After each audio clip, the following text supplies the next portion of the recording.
Hello and welcome to episode 353 of 10 o'clock. Clock. 10 o'clock. Wow. We're sticking with that. We'll start again. Oh no, it's too late. We've come too far already. Too far. Yeah, there was a plane going by and I was going to comment on it and my brain failed. Then I read TennoCon 2020 and I'm like, my brain failed. Right, there we go. We haven't had that joke in a while. Welcome to 10 o'clock 353. We are post TennoCon 2020 now, and we are going to discuss some amazing things this week. I am MDR Loz and this is Xenogallion. Hot. Right, it's not hot. Open your window. I can't open my window. Turn my fan up louder. Do it. Yeah. Do it.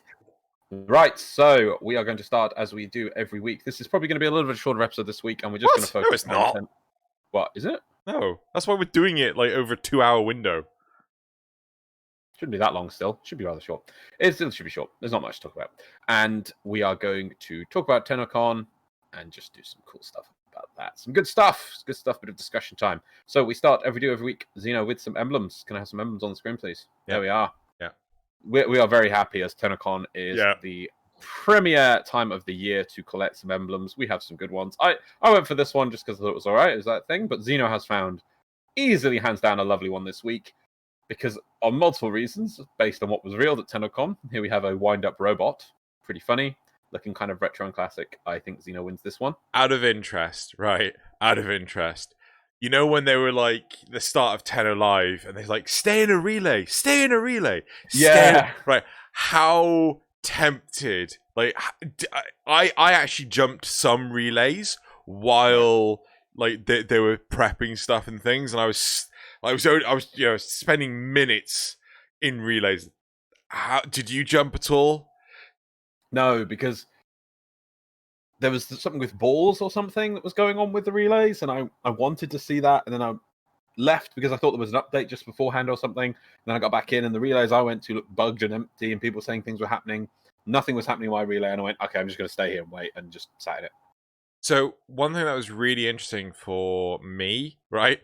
So when they did the first changeover, actually, let's get into that. Remind me, first changeover, right. Emblems, I win.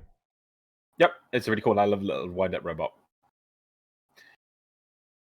We can't say the usual thing though. Still not there yet. Still not yet. I bite my tongue. La. Yeah. Right. So, am I taking over now? Yeah. Well, cool. Right. Okay. So next thing, dojo dusting. We're going to stick with the new format with topics earlier for at least another episode after this. We'll talk about that with the graphs later on, but the responses were very high. So yeah, I'm happy with that. Obviously, TennoCon's happened. Earlier this week, I think consoles got Steel Path finally. Yep. So and it's good to hear the next update will be same time for everyone. So yeah, which again is very, very interesting. I don't think there's anything else to talk about dojo dusting wise. So should we move on? Cone TennoCon 2021. So moving on to the topics, yeah? Yes, yeah. Cool. Right, so topic 1. So we're only covering the art panel and Tenno Live because we felt that they had the most stuff to talk about during this. A lot of the other things are either repeats of what's been done in the last year or didn't really bring anything new to the table. So well, I'll get the shout out for the sounds of the system one just because of the amount of drums. Let's talk about drums. Let's have a drum sandwich of drums. There we go. Drum sandwich. Yeah. Right. So you can tell the difference. You can tell the difference between me writing notes and then Thalion writing notes. So first off, shout out to Thalion, the amazing guy who painstakingly went through all of TennoCon and actually wrote out notes during the event, and it's super appreciated, my dude. So thank you so much for taking these notes. Right. So first thing, 44th Warframe. No. Well, we'll just quickly point out there was at the welcome they did show the new Lotus statue. I just want to know, maybe because people know, it's very expensive. Are you going to probably get one? I know. How much was the Excalibur Umbra? I do have Excalibur Umbra, but I'm just like, how much was I don't it? remember. I don't remember either, and I'm like, I think less than this. I'm tempted to do it because, you know, then it can go along with the rest of the Dust Collectors, but yeah, I think I'll do it. I'm interested. I'm not sure. Maybe, but at the same time, It's not like I saw the rhinos were down to like half price, and they're still trying to sign those rhinos. I like that they finally decided to go on a pre-order basis. So it's limited time, and they're obviously going to not decide how many they make until they have the orders in. This is a much. Hopefully, this means we're going to have maybe even one model a year, and that we can get some interesting models again. Because I do feel really sad that they're still trying to sell off those rhino statues. I think a large part of the problem was the fact that they had so many Duff models, right? Yeah, they were just not as good. Yeah, Mag wasn't great. I know. I'm freaking hell. The fingers on my Excalibur have broken off. Oh wow. Yeah, I was really upset with that. They just broke off, and yeah. And the thing with Excalibur was great because they did 1,000 of it, and it's one size. But they did Rhino, and they put more onto the model, but then they shrunk down the model to the same size. To account for like the extra detail and things. So it just doesn't. It wasn't consistent. So I can see why people didn't. They should have just stayed at 1,000 models and kept them special. I think they got a little bit greedy with that, but very, very sad that I just wish they'd be clear of the Nixes, clear of the Rhinos and Mags, and that way they could just move on and we could get new things. Hopefully that's what we're seeing with Lotus. Anyway, back to the Art of Warframe panel. 44th Warframe. Sorry, I was trying to make a drink, then my microphone flew away. Right, so 44th Warframe, Zaku, the Broken Warframe, shown in-game, comes with an alt helm and Syandana, as well as a custom Warfan weapon. So, you know, very interesting that we're finally getting a second Warfan. Honestly, wasn't a huge fan of the Warfan. Nah. Yeah, it's only got one stance. It needs a lot more to it. And Jeff it's not that. It's just like the aesthetic of that fan. It just felt like it just looks like a bunch of random tat just lying around bolted together. Well, I love that they come up with these new weapons, but they don't. The weapons don't really have anything signature about them. Yeah, like sword and shields don't feel like sword and shields. This Warfan should maybe have a little bit of a shield aspect to it, but it just doesn't. They're just more weapons. Well, but the Warframe though. The really interesting thing is, you know, the screen art for Heart of Deimos has Zaku on it on Deimos, right? Yeah. Did you notice the weapon? No. It's the Tetsu, right? Tatsu. It's the Dire Nakana, the two-handed Nakana. Oh right? yeah. And I was just like, huh, that's interesting. Next.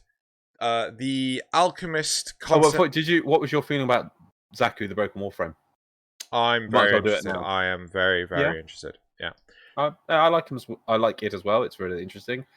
It's really that we get to actually see what is inside. The minimalist amount to call what is a Warframe, and we get to see literally the bare bones of a Warframe. I'm hoping that he comes with. No, wait, is he? She? No, he. I don't know. I don't know which one it is. I think he's a he. Because I think the Alchemist, though, I think it was commented was he. I noticed the high heel shoes. I feel that the Alchemist is actually a she. Right. Well, we'll get to it. We'll get to it. Right. So the Alchemist won, and I love. Did you add this or did Thalian add just to do? No, I did it. Yeah. So the Alchemist one again looks really interesting. Mm-hmm. I do like the look of it. Non-symmetrical hat and things like that going on. Weird snake arm thing and.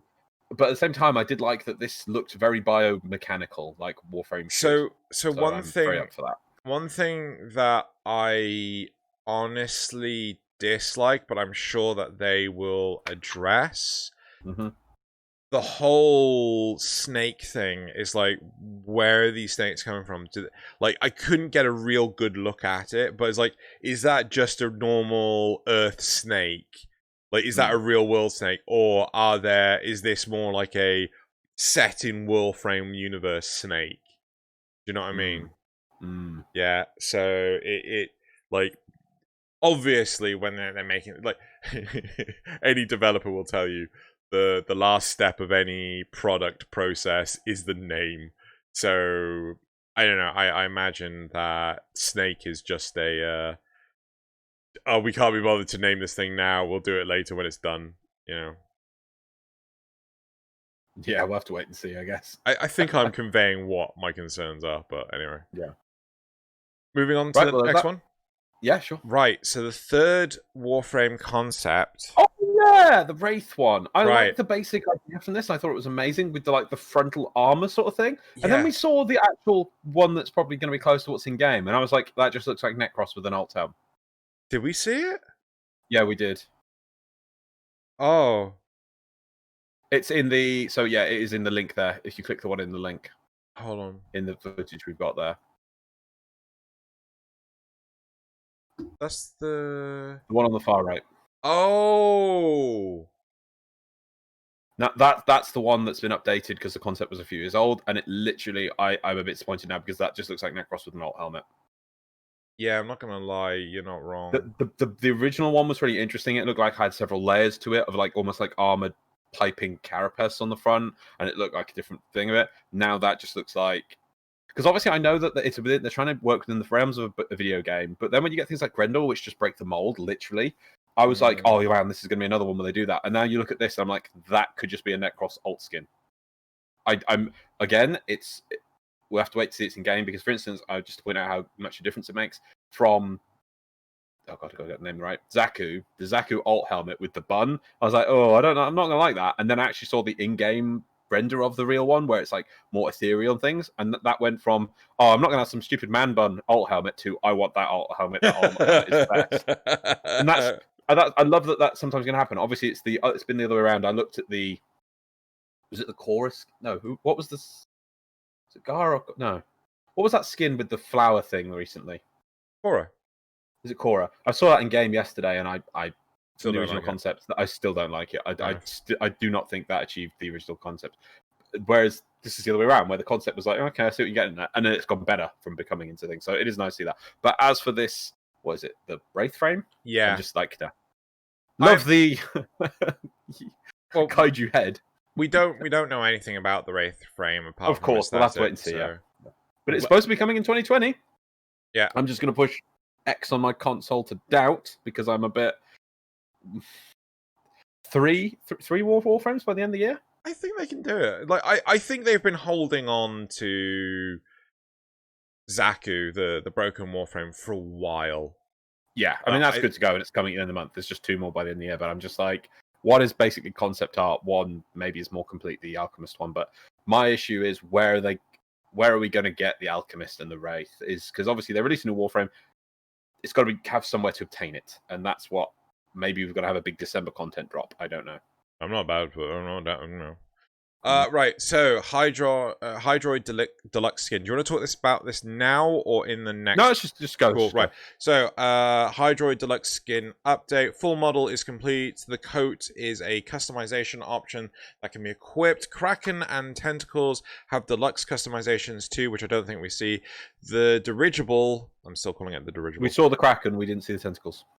Oh, I must have missed the Kraken. Deluxe skin to match. Custom spear gun skin that will resemble a trident. They didn't have to say that. They just didn't have to say trident. Oh, look. Poseidon. Right, so potentially fish-based ephemera has been pitched. So we remember seeing that from Liger and Azuka's concept. Oh, sorry. I actually wanted to say the Wraith... sorry, we kind of brushed over this. So it was actually done by Liger and Azuka, who, from what I understood from Jeff, is actually now a full employee of DE. Yeah. So, in all honesty, hats off, my dude, because, do what you love. If it is just a case of he is now pretty much, fully contracted to just do the freelance concept art, again, hats off. The fact that if he is just a contractor and he managed to pitch a Warframe idea, again, brilliant. Alt Helm, Syandana, and Weapon, Arm Cannon concept were done as well. So that was the thing. Right, moving on. Yes. Hydroid Deluxe, I'm going to talk about it now. We got to see it in-game during the Tenor Live. I was actually disappointed. I didn't like the coat. I liked it a lot without the coat. I didn't like I don't know, maybe it's just I can recolor it differently. It just felt that there were too many huge blocks of one color. Okay. So, and we all know I hate that. my default Limbo coat.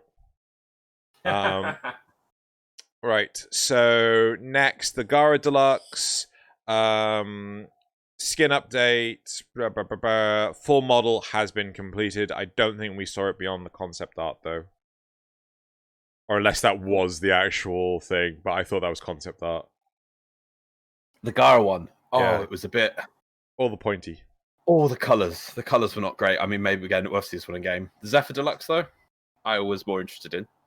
Right, okay, so this was done by another Liger and Azuka. DE Carry is still working. What was that? Yeah. Okay. DE Carry is still working on, and we'll finish the original at some point. Oh, yeah, the original one that was, like, teased back in 2016. Right, it was the first... When the world was young. Yep. So, yeah, we saw that. What did you think of the new Zephyr Deluxe? So you kind of just bounce between two topics there, and I don't like you doing it. So let's just separate that up. So there is the original Zephyr Deluxe, which is still in work from DE Carry. That is still on the table and is the labor of love for DE Carry, and we'll get that at some point. That wasn't shown, nothing updated on it. We'll get that some in the future. However, a new Zephyr Deluxe is in progress, and we got concept art for that. So this was separate, not replacing the other one. I love how you just bounce between them with nothing. It's like I'm on 5 hours sleep, man. I'm reading the notes in front of me. You're failing. Right, moving on. Yeah. So this is the new concept. I liked the new concept. At first, I looked at it and I was like, wow, it's just sharp and amazing. Instantly makes me feel good. However, I'm a bit worried. We'll have to see in game the angleness of it because it looks too... It's weird, interesting. This is the first Warframe where the mechanical side of... Even the Valban one didn't give me this, but the flat, large panel sections, I feel, are too separate. They just look more like a modern machine more than a biomechanical thing. So we'll have to see how it goes in game. Maybe it's just the default colors that do it. It just looks more like Wipeout. Remember Wipeout? I was actually going to say Evangelion, but no, you're right with Wipeout. Yeah, because at the same time, it's got sort of the almost advertising markings on it that it's sort of like a race car. But it may be amazing in game, and it's got like the warning arrows there on the chest. I'm looking at now, so we'll have to see how it comes in game. I am hopeful for the concept, but we'll have to see on that one. I gotta be honest, I am loving those mechanical wings. Yes, they could be amazing. It depends how they do play out and how it all blends together. And I think maybe with recolor it'd be good, but it just feels to wipe out the Warframe at the moment. Fair enough. Right. So yeah, I want to say a negative thing, but I shouldn't. Positive. We'll stay positive. Yeah. Moving on, weapon skin updates. New shotgun, pistol, and melee whip skin with a new Sindana as a separate themed item to match. So that's going to go with Zephyr, I assume? I don't think they gave a time on this one because it seems to be a whole like family of skins and things. With the rifle looking very weird. No, sorry, that was the shotgun. Yes. Sorry, I'm with you now. It was the weird barrel thing. Yeah, the drum shotgun. Yes, I remember that. I'm just thinking. This is completely separate to it. And I apologize. It would have been. We wanted to get this one out of the can because we're going to talk about it. But it would have been great if we could have had the concept art for people to show as we're going. But that would take a whole lot more level of effort, I'm afraid. You can Google these things. I'm pretty sure that I'll try and find a Reddit thread that'll summarize it, and it will be in the comments below. That will probably give you a lot better references to images and things. For people, if you're listening to this and thinking, "God, look at Xeno and Love's talk," I'd love to be able to see all the things you guys are talking about. So I will make sure there is a Reddit link below for everyone listening. Cool. Nightwave Season 3 will have a custom sword to obtain, so... Yes! Interesting. That sword looked cool, but then also, how do we obtain it? Full concept of the final boss of Nightwave, Nihil. Yeah. Who will be an actual boss battle for the sword, which is great. He's holding the sword in the shop. Yeah, I know. So the one thing that I really want to raise with Nihil, because it's really hard to tell from the angle of this model and things. Okay, can you not hear me again? Hello? Has your headphones died? Did you charge your headphones? Are your headphones off? Did you check your headphones? Check your headphones. I'm gonna pause. Oh, you back? I don't know, am I back? Yes. Okay. I was gonna pause. I didn't get to it. Right. Okay. So the one thing I was gonna ask is, like, with Nihil, like, I can't really tell from this camera angle, but are his body proportions as weirdly elongated as Ballas's? Because from hard to tell with this one. Mother really had a very long one arm, but yes. Now that was really interesting, because I thought maybe it was just Ballas, right? But then when we saw Mother later on, I was like, oh, because if I remember correctly, there's concept art. Remember last year they had that museum and they had like all the concept art, all the scripts, and all the hoo-has and the doodads. I'm pretty sure the concept art for the female Orokin did not have the elongated arm. I thought that was really interesting, and I'm still find it really weird that apparently that's perfection. But I would like if it is more than just Ballas, because it's a bit weird just to give it to Ballas, but Yeah, I I wouldn't know. like them all to have it. Maybe it was like a symbol of status or something. or maybe they all just have something. But Yeah. one And small like thing having each. one arm. Yeah. Right. So I'll have to see on that one, but interesting to see. I do like the fact that we are going to probably fight an Orokin, and I love their coming back in. Yes. This is only good for the lore. I do hope they are very careful with it and they don't rush it like they did with the Sentience. I think the Sentience could have been, you had like Tomb of the Sentience when they all came down, and that was we never got that feeling of like they coming for you. They, you never got that. Moving on. Right. Infested faction expansion, new design and concepts on the way. Infested femur concept, model, walk cycle, and attacks. Infested Boneblade concept, model, animation, and attacks. Basically, we got a whole bunch of infested that was showed off during the arc panel that would be leading to name the thing, the Heart of Demos. Heart of Demos. Yeah.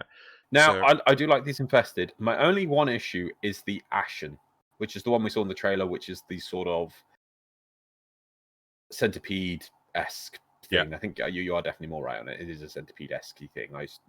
It rears up. My problem with it is all the other infested have a sort of unique, very tumorish style appearance to them. This one seems form and feature complete. It doesn't look like it's trying to be anything else. It looks like this has grown in some way to specifically be this.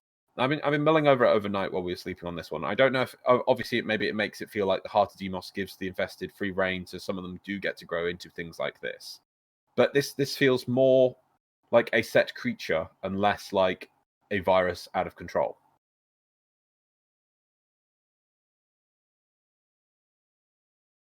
You're not wrong. I totally get it. And Wait, have I lost you? I don't know. Hold on, give us a second. We're going to sort out his sound. Yeah.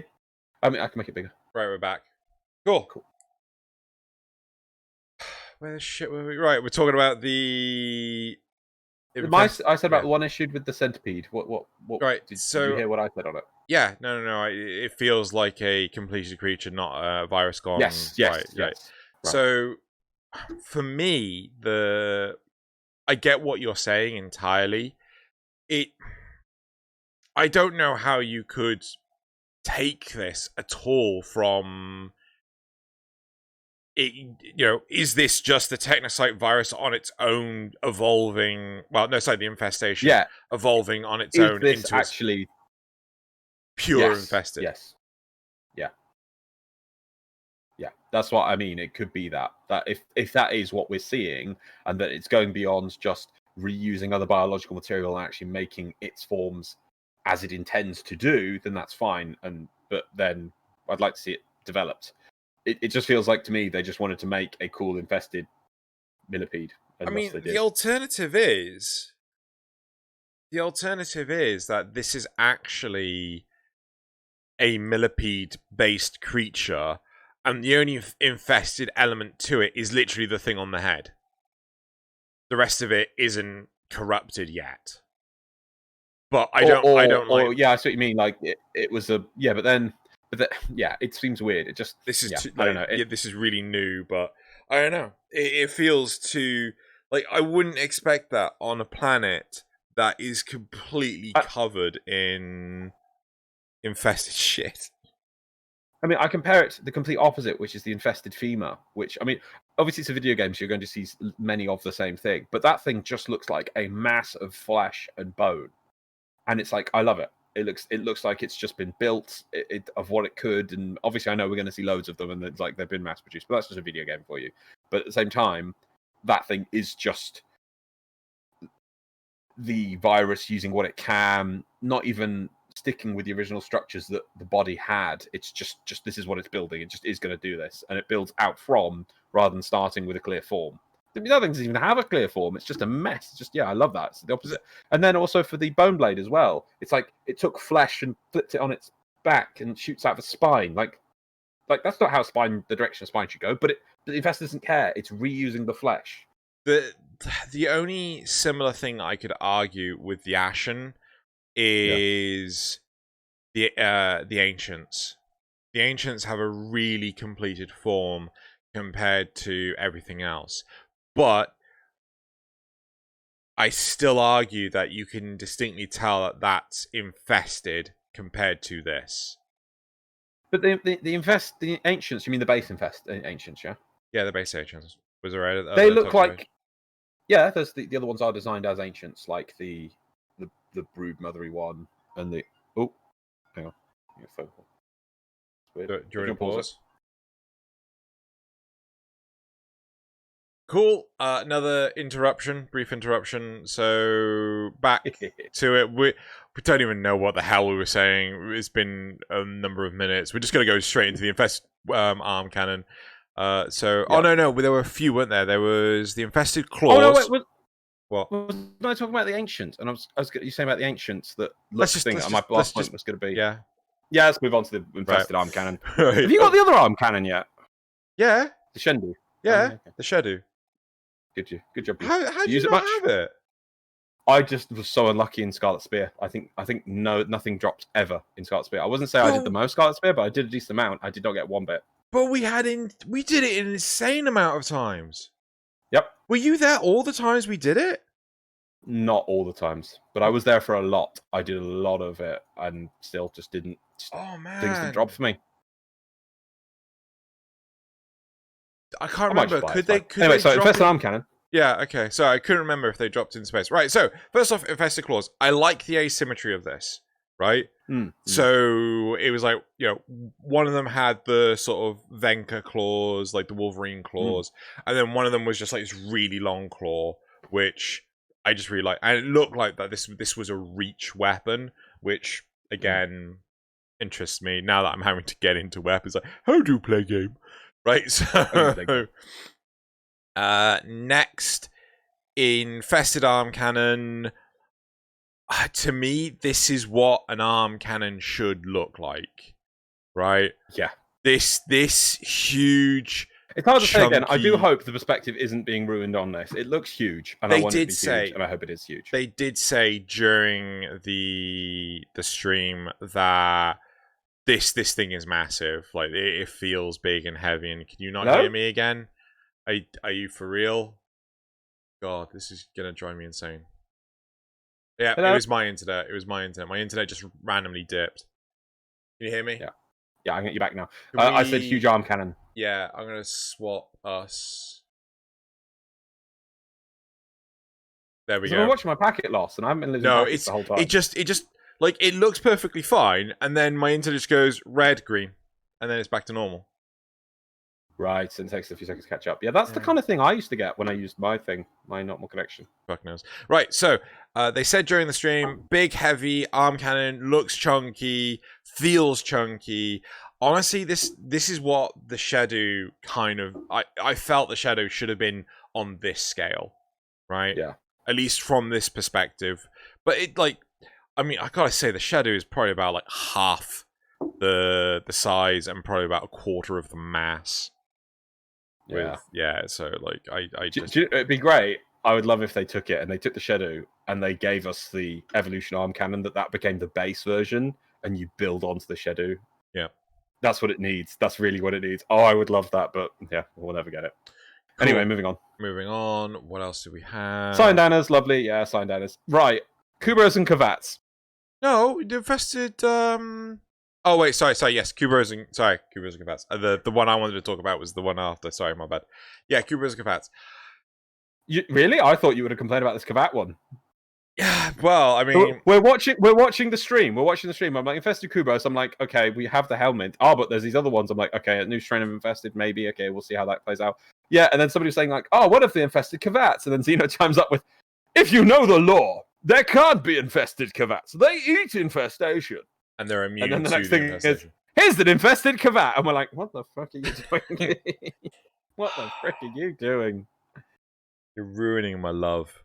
So I honestly wonder if they completely forgot about the original infested Kavat. The Kavat law when they eat infested. That's why they live on the derelicts. Yeah, I honestly think they may have forgotten. Now it could no. In fact, you could be like, oh well, the infestation's evolving, right? So there was a species of animal which evolved or grow to the point that it literally has to feed off of infestation, or was created to feed off of infestation, right? And it has to literally survive. Like there has to be a lot of Kavats for them to breed and whatever that survive eating this other thing. And you're saying the other thing now has evolved to eat those or to consume those into itself. That's it. There would be no more Kavat population anywhere. This is not how science biology works. Does that exist in real life? Is there ever a scenario where like the food chain with two breeds of animal ever flip-flop? I probably want to say two genus of animal. Well, I mean, you could go that like there are some creatures which will eat funguses, but then when that animal dies, fungus will grow on its body because it's a dead thing, and funguses eat dead things. But that's like I wouldn't accept that. Yeah, I mean, maybe somebody can come up with an example, but I mean, I'm not a great taxonomist, so I don't know every single interaction between every single species. But it just not really. It's quite a step forward because things have to take a long time to get to the point they are. And for instance, we're basically talking about the fact where like a rabbit somehow all of a sudden gets to eat foxes. Like, how does that work? That's the kind of realistic thing we've got here. I would like to take a step different from that. It's effectively that thing, but I mean, what? This is the thing this is the thought process Drew is currently struggling with. Apologies, everyone. You've got cats, you've got domestic cats, you've got wild cats, right? I'm ignoring the fact that you've got tigers, lions, and bears. Oh my, right? But you can have things like a lynx, right? You can have. I think there are literal cats called wild cats, right? There's a breed of cat called Wildcat, right? But my question is, I would have thought that the animal would become less of a predator because of its habitat, right? I can't envision an environment where the cat would become more of a predator. Does that make sense?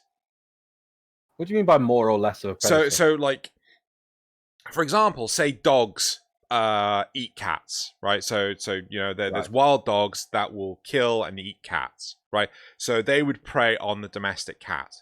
But then you have wild cats that would prey on the wild dogs, right? Surely the wild dogs would evolve with the cats. They would keep in pace with the cats.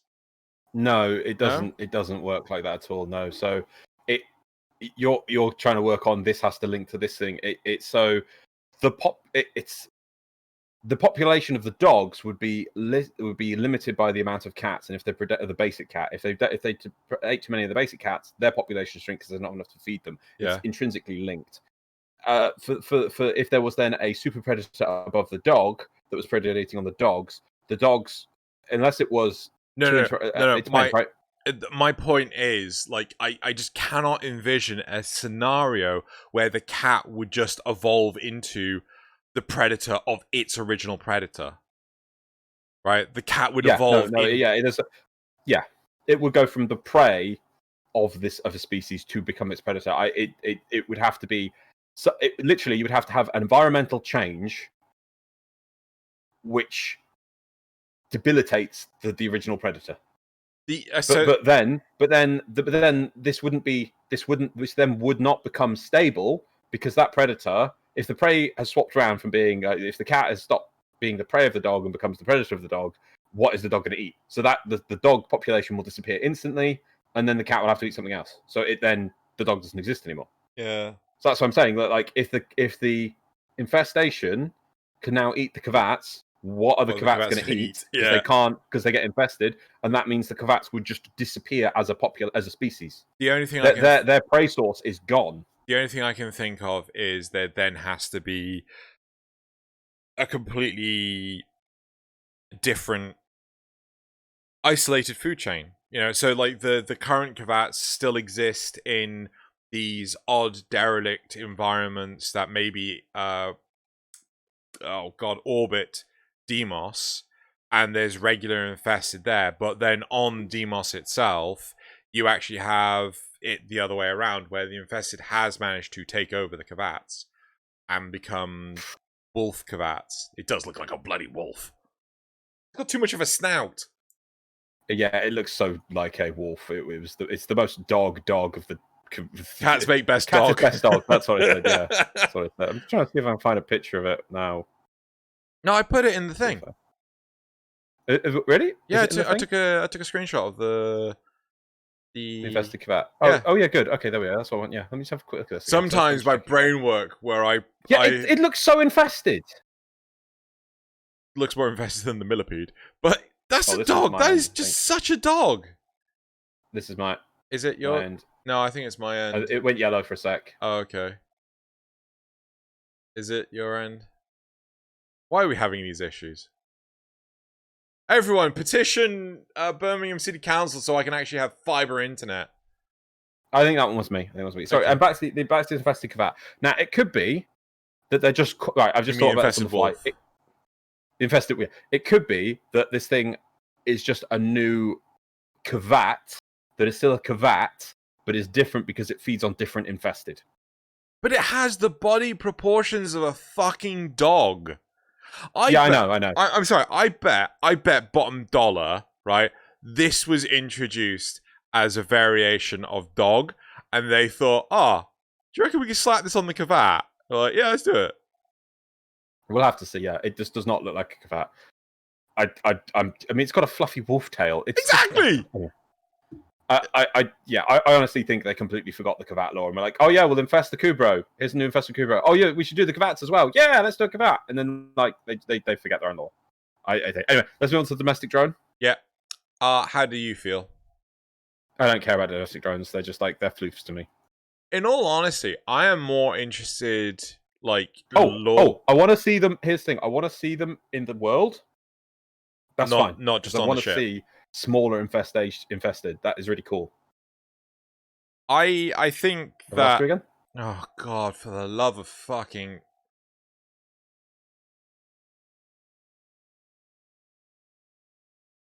Right.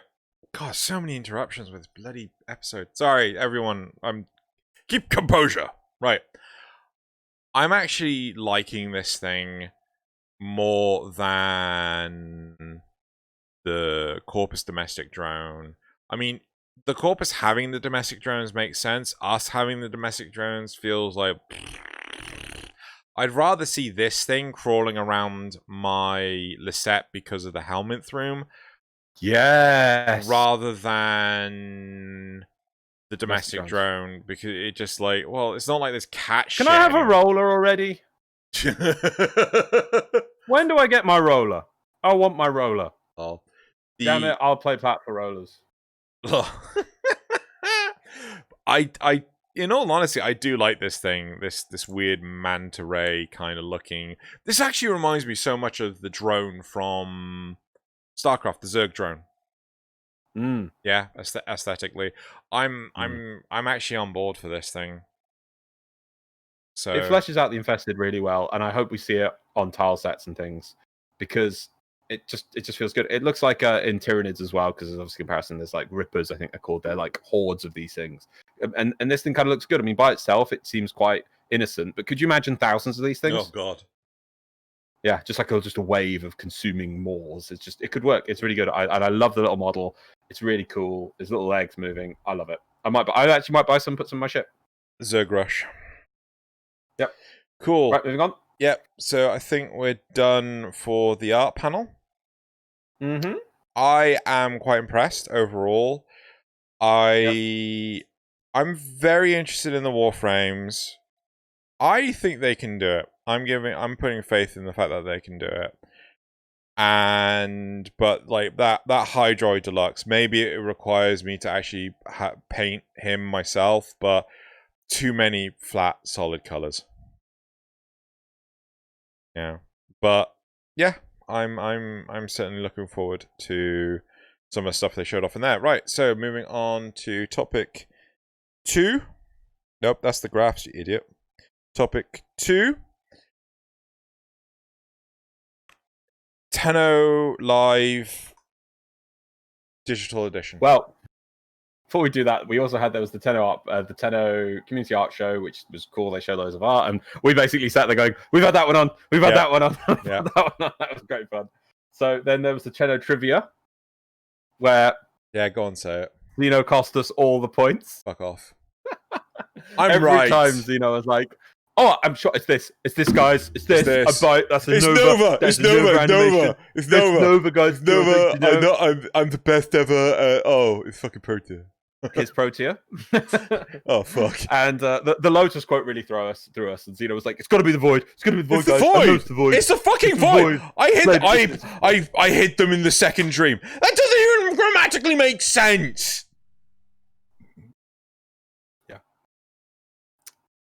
Does she? I don't remember the Lotus ever referring to the second dream. What was the first dream?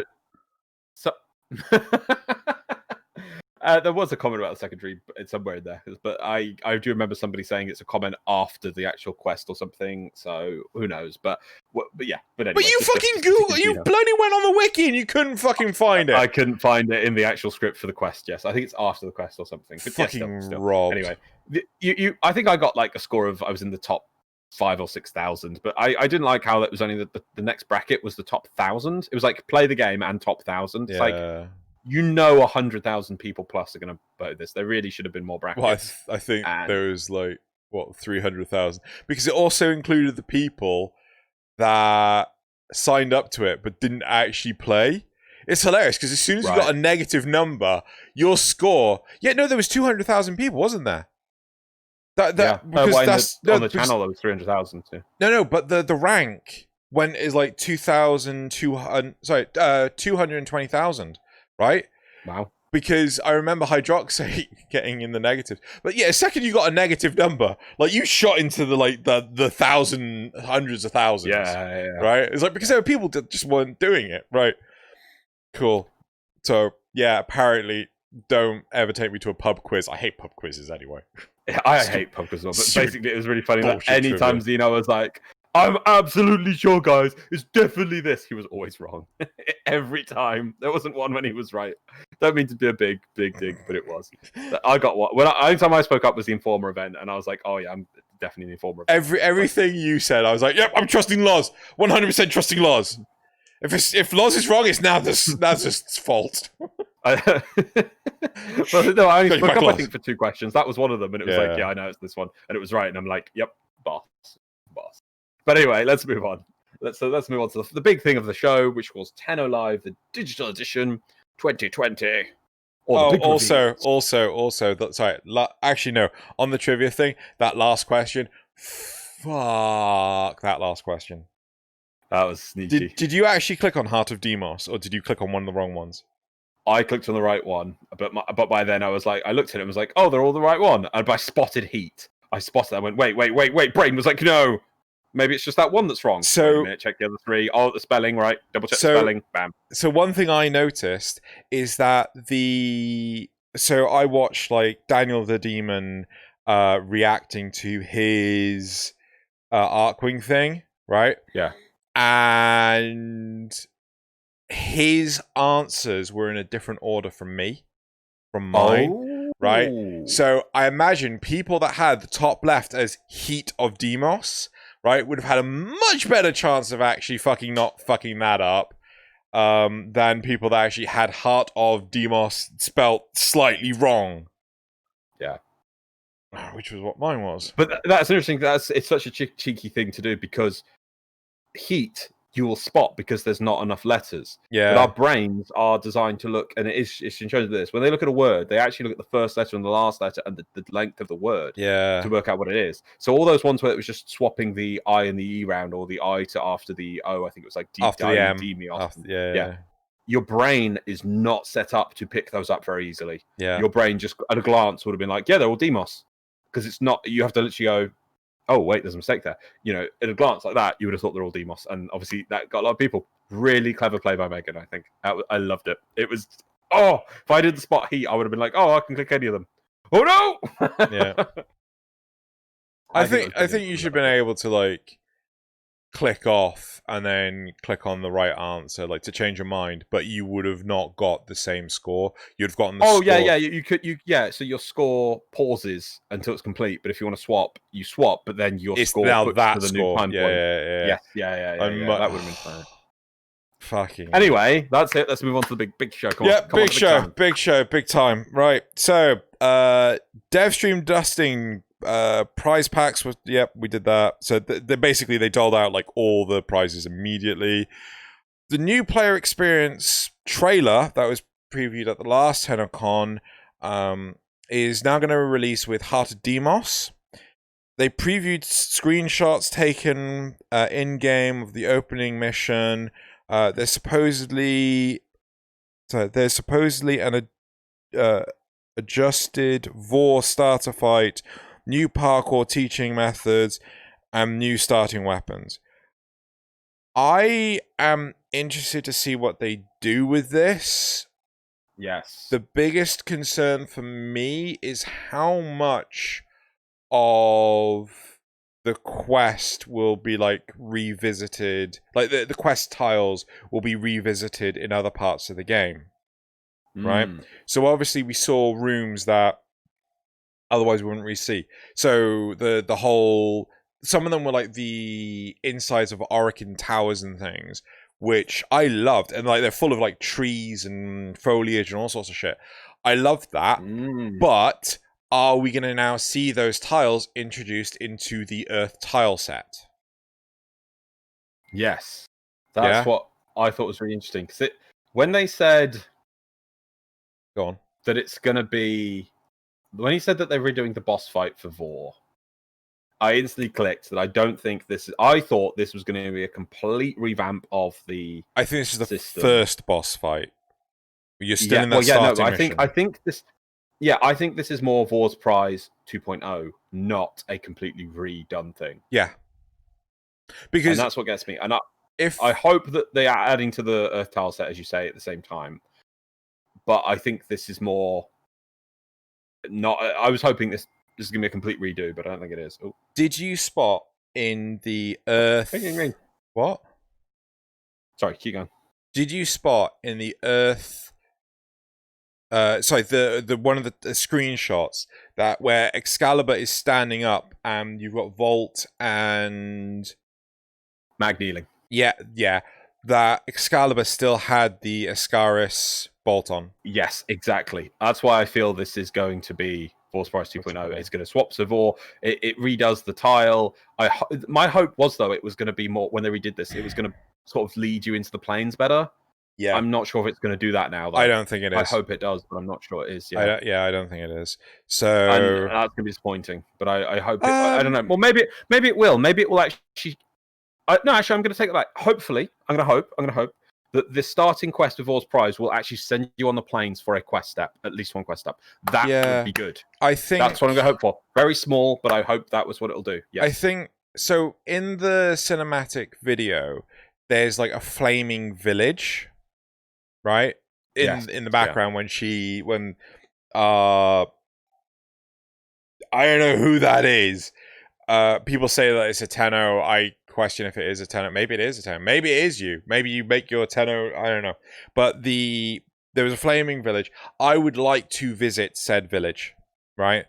In the starting quest in Vor's Prize, I'd like it to be on fire, but I would then like that tile to be reintroduced in the Earth tile set, but as it's ruined, it's wrecked. It's like, here's another village, but it's already burnt down. Yeah, this is the thing. I don't get why that like you've got Iron Wake. Yeah. Why can't we have? Let's say they add the flaming villages, and you can always go back to this village, and it's just a burnt rest. They don't have to ever do anything there, but it just lets the world feel more complete that you, after your massive journey, can still go back to where it all began and look at the burnt remains of this village. It doesn't have to do anything, but just it being there completes the world, and it's it's the kind of thing they miss because they always try and make things do things. Things don't always have to do things.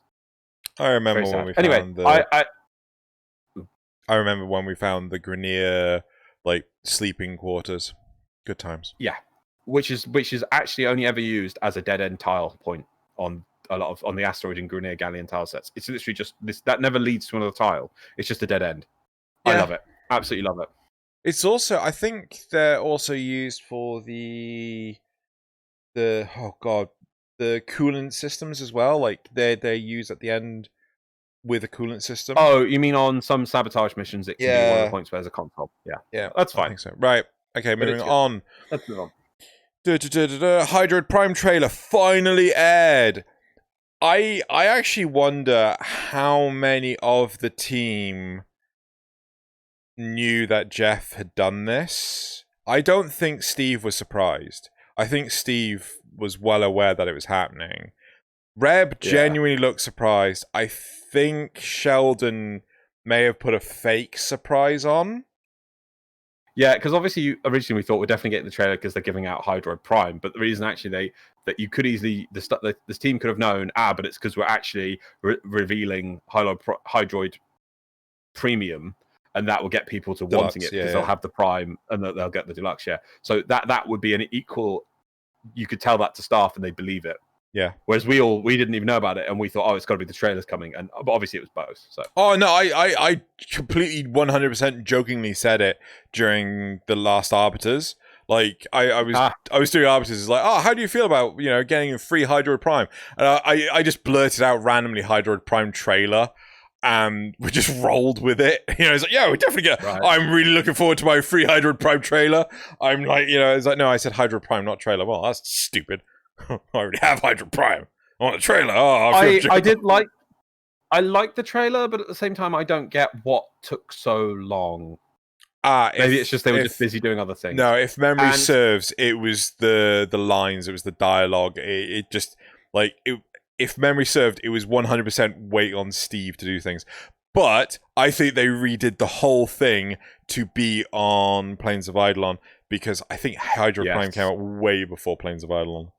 So, but they might not have been working on the trailer since. I don't know when. Because I think they did the whole thing. They were just waiting for the lines from Ballas. Steve.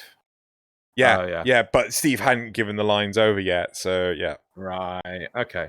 I did like the trailer, but at the same time, I was a bit the bit at the end when you see the several Grineer underwater. We should have seen a lot of Grineer underwater. I wanted to see like an army that had been drowned to really hammer it home. Can I? I really wanted to see the Kraken underwater as well. Yeah, exactly. That's what I wanted. I wanted to see like 100 Grineer corpses floating and just the silhouette of tentacles rising up between them, kind of thing, and just the shadow of it. That's what it should have ended on. And instead, it's like, come on, you were missing that last punchline to really be like, oh yeah. Instead, it was like, you see all these cool things that Hydra did, and it's like, and there's Hydroid. And it's like, here's some dead Grineer underwater. It's like, no. You were showing me individual Grineer the whole time. Yeah. You wanted to step that up. You needed to show me an army of dead Grineer underwater. I kind of the silhouette going blah, blah, blah, blah. I kind of feel that with Oberon. It's just like his trailer was just like, what? What is? Oh, look, grass. Yeah, cool. Okay, moving on. Yeah, it's kind of Blair, right? Further in-game preview of Hydroid Prime Deluxe. Hydroid Deluxe. We've already spoken about that. Come with Harder Demos. Spoken about that. Further updates from the community frame. Zaku showing off the abilities. Do you want to go over the abilities for Zaku, or do you want to move on? No, we'll talk about that when it comes out because obviously it's still been working. Updated end game, so end of mission UI will launch with Heart of Deimos. A part of me that didn't feel finished to me. Well, a part of me it felt like it was future proofing because I saw that like it listed the sources of affinity gain and it was like a whole left side of the screen with like loads of slots.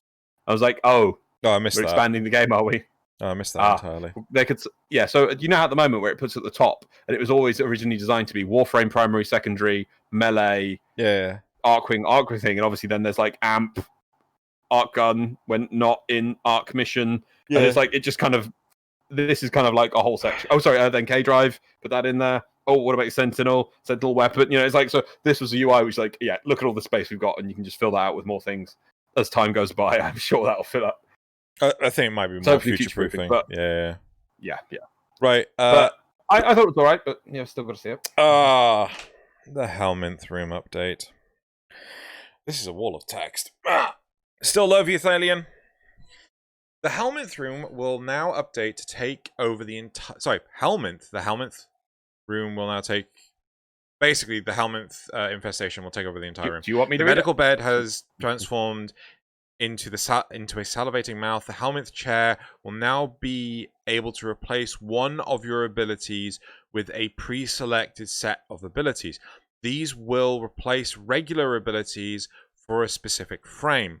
You now feed the mouth with resources in order to generate new secretions. Was it actually called secretions? I think so. Okay. Secretions will level up Helminth and allow you to use more unique Helminth abilities. Feeding it a variety of resources will make it happier overall, because like if you kept on feeding it one thing, then it would like, I want a cheeseburger. Where's the cheeseburger? It's interesting. That I love that bit. That bit was fine because that's basically how our stomachs work. If you don't know that, it's theorized that the reason why you get bored, the reason why you get sick of food is because your stomach gets bored of it, and it's to encourage you to eat variety. Yeah. That's why, as the joke is, the dessert stomach. If you're eating your savory meal and you're like, I can't possibly eat anything else, then you feel full. And as soon as like some sugar hits your mouth from a dessert, you're like, I can have this all dessert, because your brain goes, it's different. Eat me more. Eat something different. That's good variety. So it's maybe some evolutionary thing of it. So I love that that's in game. I love when we see that game emulating life. I thought it was great. Obviously, it works well in game because it's to encourage you to use a variety of resources and stop you just farming one resource or breaking the game. Because look, you'd be able to made 10 billion nanospores. It's like, that's great, but you're gonna have to weave that in with other things, and I think that's really cool. You can donate an ability permanently to the Helminth by subsuming the Warframe of your choice. This will destroy the Warframe, but grant Helminth the ability to put a single Warframe ability on any Warframe in the game. So if you farm up a second Warframe of any kind, you can sacrifice it to permanently teach Helminth the specific ability from each frame. No signature abilities like Desecrate or Exalted Blades will be granted by this function. You can do this to specific configurations of your Warframe, meaning that you can, for example, replace Slash with Shock on Excalibur. But you can also do it on specific configurations, so you could go config A rather than config B and C. So you got that. How many configs can we have? Is it 5 these days? I think you can. No, I think you can buy another 3. If it's anything like the appearances, you can buy another 3. I will be logging in to check this now. I think it is. Yeah, it could be 3. But I like this. Obviously, the last point, last couple of things. You can remove any ability you've placed in the using the Helminth. Augments can also be used on the abilities you gain. That, to me, was super important. So I want to point out, actually, again, it's really interesting we've come to this point. We debated this, again, years ago. This is common pool Warframe abilities. Yeah. This was one of the discussions we were having. It's like, should we go into this? What could be used? Just before they removed the mods for abilities, because at that point it's like, you just put in a pool of mods which you can use, which are just generic things. Obviously now it's an evolved concept, so you can take what powers you can put some /dash on mag kind of thing. Yeah. That is a step beyond what we were thinking. But I love how that, when they took away the mod abilities, this topic went silent for years, and now it's come back. And I love that Steel Path, something we talked about years ago, comes back. We discussed these things years and years and years ago, like 2016-ish. We're talking even earlier, maybe. I don't even know. How 2014? Probably 2014, 2015, actually. So I love that it's here. I was going to make a point, and I forgot it. I love that.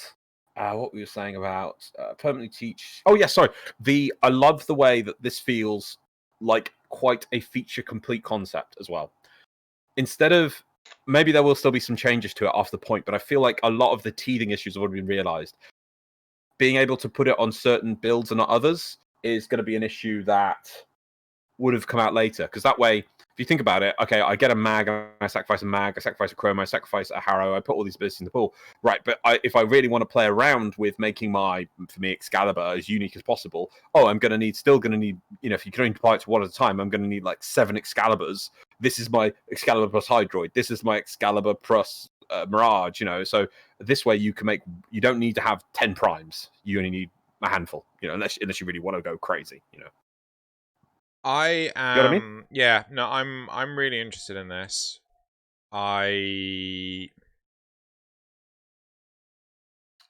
So one thing I can't. Okay, so there's a few things. Sticking on this, I'm very interested to see what abilities they choose, right? But I'm gonna be honest. I do not want to entertain the idea of, they'll choose this from this Warframe, they'll choose that from that Warframe. Only because I feel that can have a detrimental attitude on the player base, right? They'll allow everyone to have Korra's whip, right? Not unless they... You are right, you start with ABC, you can unlock DEF, so that's 6. Right, okay. But, I wouldn't want to see Korra's whip on any other Warframe, because, right. Yeah, go on. Me and Zeno, we after watching Total Live and the interview afterwards, we were discussing with so many people, and I was really looking forward to talking with a load of people. We both had to pull ourselves away, because this concept, it was great that it grasped there was like 10 of people we were with talking on Discord. Yeah. It really grasped their minds. I thought that was great, and they were really enthused about talking about it. But at the same time, there was so much discussion about which ability from what Warframe. Theory I'm crafting. Like, so much theory. Don't get bogged down at this point. Yeah, don't theory craft yet. We're gonna have to wait and see. And it's like there's no point theory crafting at this point. This is coming out soon, so I'm sure DE will probably be giving out information on which ability. It might just be like they might just throw that out just so everyone stops talking about it. And we literally had to pull ourselves away, because I tried to guide the topic away from this theory crafting about which ability, but people kept pulling it back. It's like, oh god, I love that you guys are so enthused about this, but just stop. Just please stop. The biggest concern I have is that people are going to assume X, Y, and Z, and then they're going to get disappointed if it does not happen. And then to them, the expansion will be it's shit. I can't fucking have my Korra whip. It's fucking shit. Fuck you, Dave. I'm like, why? Why is it a problem, right? I mean, I would love to see... They have to be sensible with all this stuff. What happens if they put Banshee sonar on... Oh, God, I was going to say Saren, but... Oh, God, Mesa! Put Banshee's... the sonar dots on Mesa. Right? And then do Mesa's pew pew pew. What's her fucking... I can't remember what it's called. Her ultimate. Peacemakers?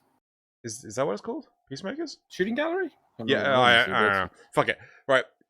Basically, fucking Mesa will red crit for years, not let alone days. So it's... I mean, you could just bring a Banshee with you, Here's Peacemaker. Yeah, but you get my point, though. So then, okay, so now we have 4 Mesas that are using sonar from Banshee, and they're just destroying the universe. And Hall of Mirrors from this, and this from this, and this from this. God. God, would that even work? You couldn't... I've got Hall of Mirrors with... No, Hall of Mirrors, isn't that her... No, or was that the... No. Her ultimate is the disco ball. This is my point, guys. This, like, ladies and gentlemen, this is the fucking point. This is a rabbit hole of theory crafting that can really fuck you up, right? That's why I don't want to go down that rabbit hole. I don't want to start thinking about what abilities, even though I'm not even going to finish that sentence. I don't. Let's go to the actual one issue, which isn't going to change, but we don't like about this thing. No, actually, before we do that, right? As a, I hate you, Warframe. Which Warframe are you going to sacrifice first? Not I'm sacrificing it for this ability. I'm sacrificing it because fuck you, Warframe. No, I hate that Warframe. What Warframe do you hate that you're just... Are you doing Ember? I'm actually thinking Revenant. I was just going to go through a list. I love how, by the way, everyone, if you're not, I do hope everyone is now going to go play Warframe a lot, to go play every boss fight again, to rebuild another copy of every single Warframe for sacrificial purposes. I can't sacrifice an Oberon. Not allowed. I have to make more Oberons. Would you like me to come over and do it for you? No. Fuck off. Get away. Stay away. I'm going to do all of them. I'm going to start. I think it's great. It's going to give you a reason to go play it. I will do one, but it's just like, you keep away from my Oberons. Sexy Oberons. I like concept. Yeah, I'm going to go do it, but yeah. Cool. Right. The thing. I wonder if I can sneak over yours one day and just throw one of your Oberons in it, and then you can just watch for a day as it slowly gets eaten. I'd be like, no! I was hoping. I would have really thought it'd be really cool if the helmet of the Warframe sort of appeared somewhere in the infested flesh. So cool. Just under the skin. Yeah. Yeah. And they could, if it gets to the point we'd have to fit all the Warframes, they could sort of disappear and appear continuously, like moving in and out. I would do. Alternate around the room.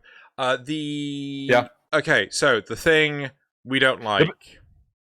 Oh no! What do you want to say? It's not changing. It is not changing. It is not changing. They loved it too much. It's too soon. They loved the hell out of that thing, and I'm like, yeah. So the thing we dislike is the shit. Is it Audrey 2? That's what it's called. The Little Shop of Horrors, Audrey 2 mouth. They loved it, and they were like laughing as you threw resources in its mouth and it bounced around.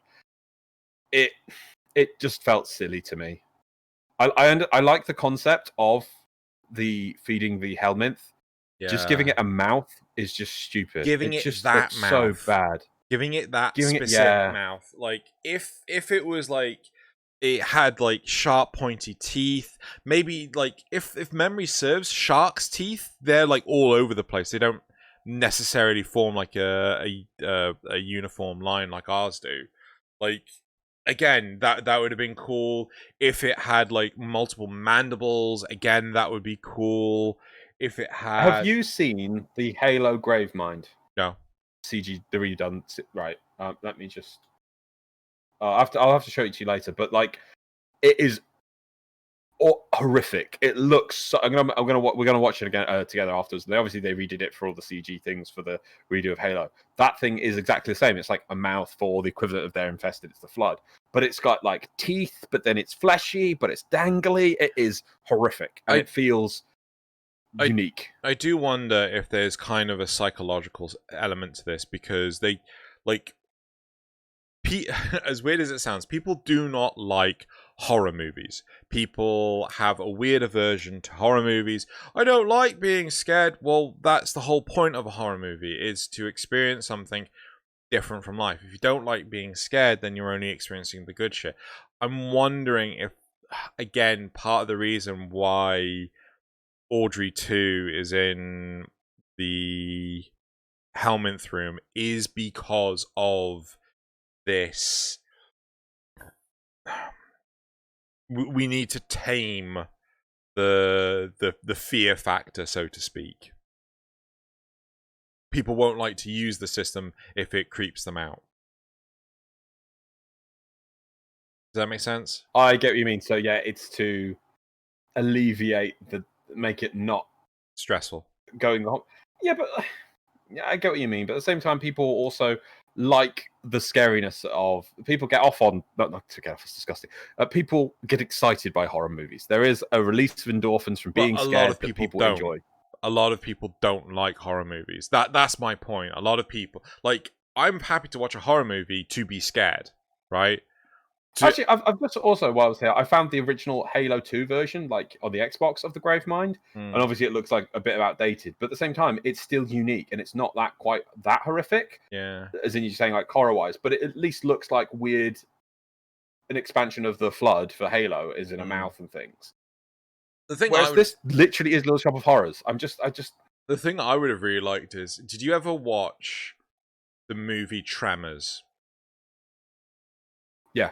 Yeah, you know the graboids. I think that's what they nicknamed them, and they had like these sort of like hook beak thing with the two mandibles as they ate stuff, and they actually had the tongues and stuff. I would like something like that. It's not too gross, and I wouldn't have gone like full blown Predator on this thing. But yeah. Or the Dune, the Dune worms. Yeah, exactly. They're... But like, I would have preferred. Why does it need a mouth? Like a mouth is for speaking. Like I would have much preferred if we just injected the resources into it. If it was just completely alien, or why not make it that you've got these? You literally just stick the. It has like this big pot, syringe, yeah, and you just put it in like a fly trap, and then it just closes, and then you can see all the. What are those domestic drones, the biological ones, just crawling around inside to consume it, and then it disappears. And then it sort of opens again like a flower, and then it, like make it more like a Venus flytrap. Why does it have to be a mouth? Yeah, what I think that's much like a Venus flytrap or a I can't remember the name of the other one. What's what they called? A Venus flytrap is fine because I don't think anyone's going to get anything else. Pitcher plants.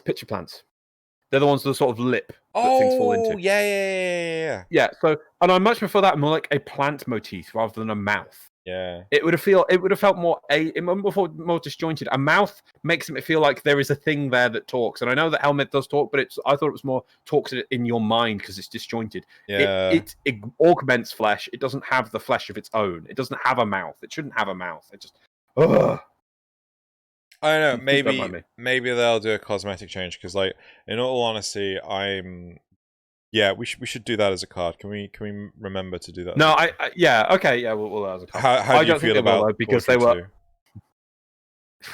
Okay, as for the concept of feeding all the gameplay affecting features, I think that's fine. I love the idea of feeding. I just don't like the very comical mouth. It looks silly. He's got a mouth. He's got a stomach. I give you an idea. Cool. Let's move on to more parts of what happened at TennoCon. Just to go sideways. I do feel the majority of this patch does feel the grimdark feel that I want Warframe to do. Maybe a little bit too 40k-ish, but it needs to be its own dark grimdark. It's just that was the one dull spot. I move on. That's not the one dull spot. I know it's not the one dull spot. The others are different, but that's the one that if I had to change one point, it'd be that. Okay. If I could change one thing. Okay. Okay. All the others I can accept. Right. Okay. I can appreciate that more. Right. So, the Heart of Deimos update. Right, here we go. Let's hit in. This is a complete new planet with its own nodes and an open landscape area called the Cambion Drift. That is Cambion, isn't it? Yeah, okay. It replaces the derelict system with all nodes being related to the previous derelict nodes.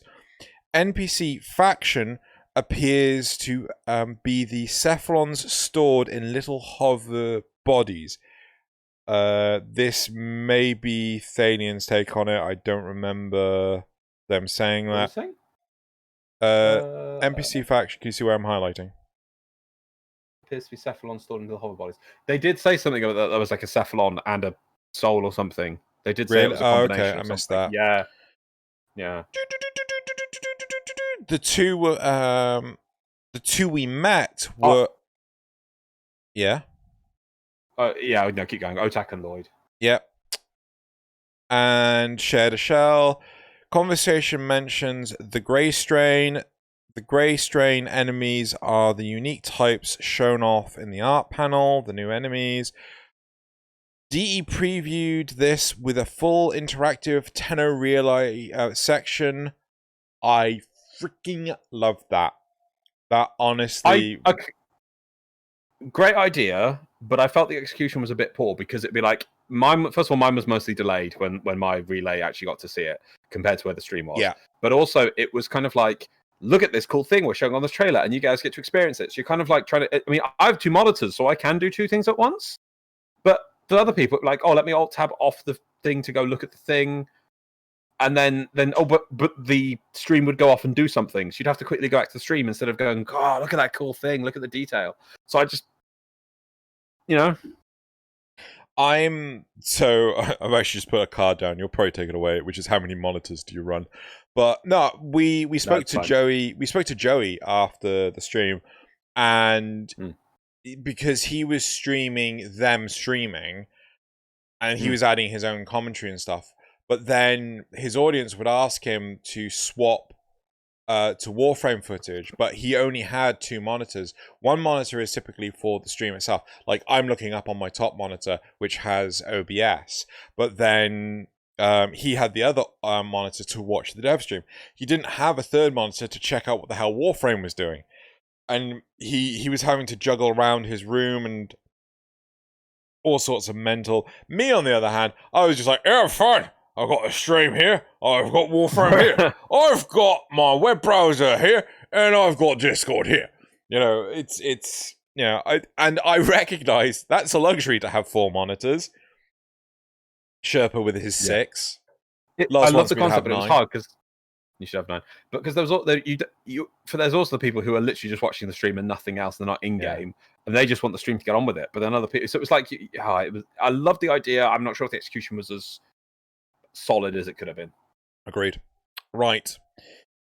Day-night cycle on the drift is done with 2 gigantic infested light sources, Vom, the moon, and Vas, the sun.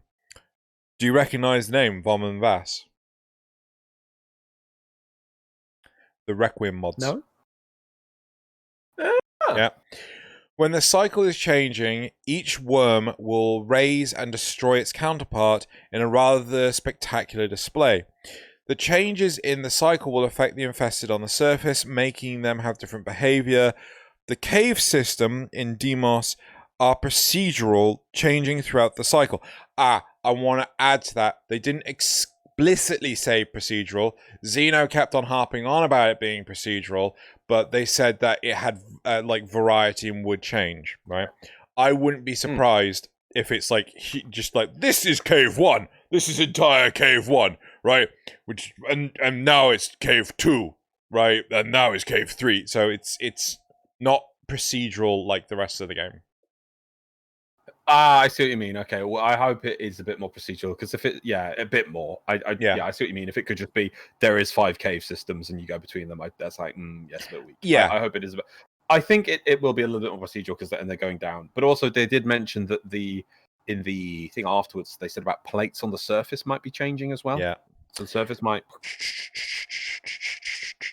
Where the feck am I? Oh, before you move on, yeah.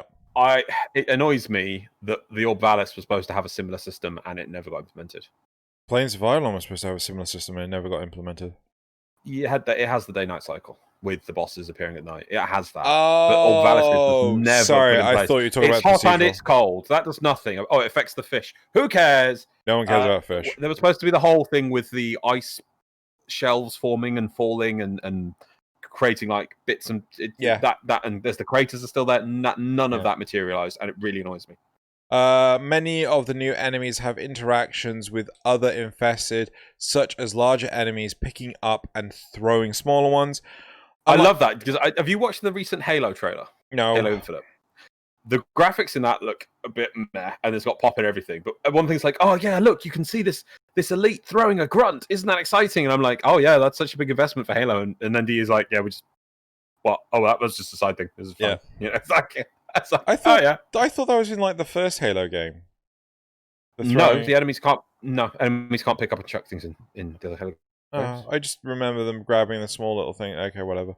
Right. Unlike I'm pretty sure. Do correct me if I'm wrong. I don't mind being corrected. Please correct me if I'm wrong. But I do remember watching some feedback on the Halo Infinite trailer and people pointing that out. So yeah. Unlike the previous Fortuna update, this will be more concentrated, open landscape with more of the important parts being underground. DE showed a mission underground that is part of a more standard bounty format, with aspects including having to open up the door to the mission with infested bait. I just feel this is a very simple way of giving structure to the bounties. This is just bounties, and this is just that you step one is always opening a door, or for most of them, they'll be opening a door, and then it's the defender point.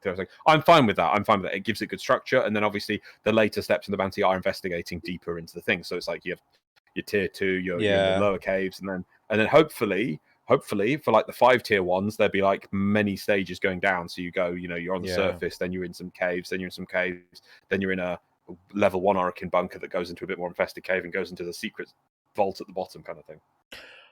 Unlike the previous, I would love that. I would love it. Unlike the previous Fortuna update, this will be more concentrated, open landscape, with most of the important parts being underground. DE showed a mission underground that is part of a more standard bounty. Oh wait, did I just literally just read that? I did. The underground areas in the missions that have not been overtaken by the infested are defended by Spec Marines that are Spec Marines. The Necromechs, but the Spec Marines that are similar to mini bosses. Yes, you can pilot a Spec Marine on the surface. Some animals in the environment. What happens when you put a Spec Marine inside a Spec Marine? Some animals. I had to devolve a topic. Some animals in the environment can be part of conversation? Conservation. Sorry, my bad. They never showed any of that, which was really subtle. They just got the gun out and pointed at a thing, and then got on the thing, and like, oh, I see what you're doing there. But I assume they're saying there will be infestation. They also said about flying fish. I'm hoping the fish to fight the fish. You have to throw that in the air. Oh, that would be awesome. Like, that would be cool. That like you just sort of you track down bait and it attracts them down, and you sort of just you fish up in the air. Yeah. Love that. That would be really cool variation of play. Larger insects can be ridden like K drives on complete. Love it. Actually, one thing I didn't love was we're gonna do like some of the tricks and things like that. It's like, can you try and get an animal to do that? Like, no, you can't treat an animal. You can't treat a horse like a bike, right? A horse's neck, it doesn't dislocate like that. Just like, So some of the tricks just rubbed me up the wrong way. On completion of the starter quest on the open landscape, you are granted access to the hub town. How do you pronounce that? Necrolisk. Thank you. The Heart of Deimos appears to be the source of Warframe power. It has been corrupted by the infestation. Mother is the new quest giver, appearing to be a corrupted, infested Orokin. The Entrati family has kept the heart, but Mother's husband is the only one who can fix it, and the task is to find him. Mother mentioned many of the things that were associated from the man in the wall, like tapping, and that the heart pumps the veins of here and the void. Can I just have a biological complaint? Yeah. Hearts don't pump into veins. Well, apart from they one. They pump into arteries. They pump into one vein. Do they? Yeah, I thought the vein that goes to... No, wait, shit. Fuck. Was that the brain? Arteries go away from the heart, veins go towards. Yeah. But no, I swear there was... God, I haven't done fucking biology in years. I swear there was one that was swapped. What? Then it wouldn't be a vein.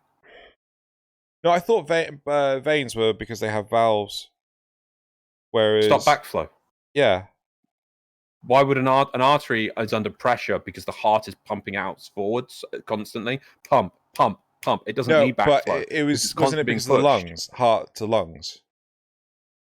I thought there was a vein. What about heart? No, I thought there was a vein that the heart pumped into, which was the vein that goes to the lungs.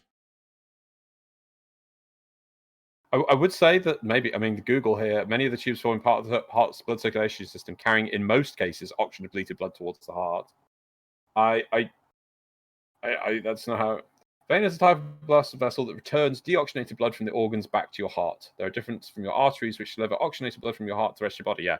What are you talking about? A vein from the heart? I don't know. I'm stupid. I don't do biology. The aorta and the vena cava, which have different names, but they're still just arteries and veins. That's like, yeah, it's like I just wait. It just annoys me. You can't have a heart and veins.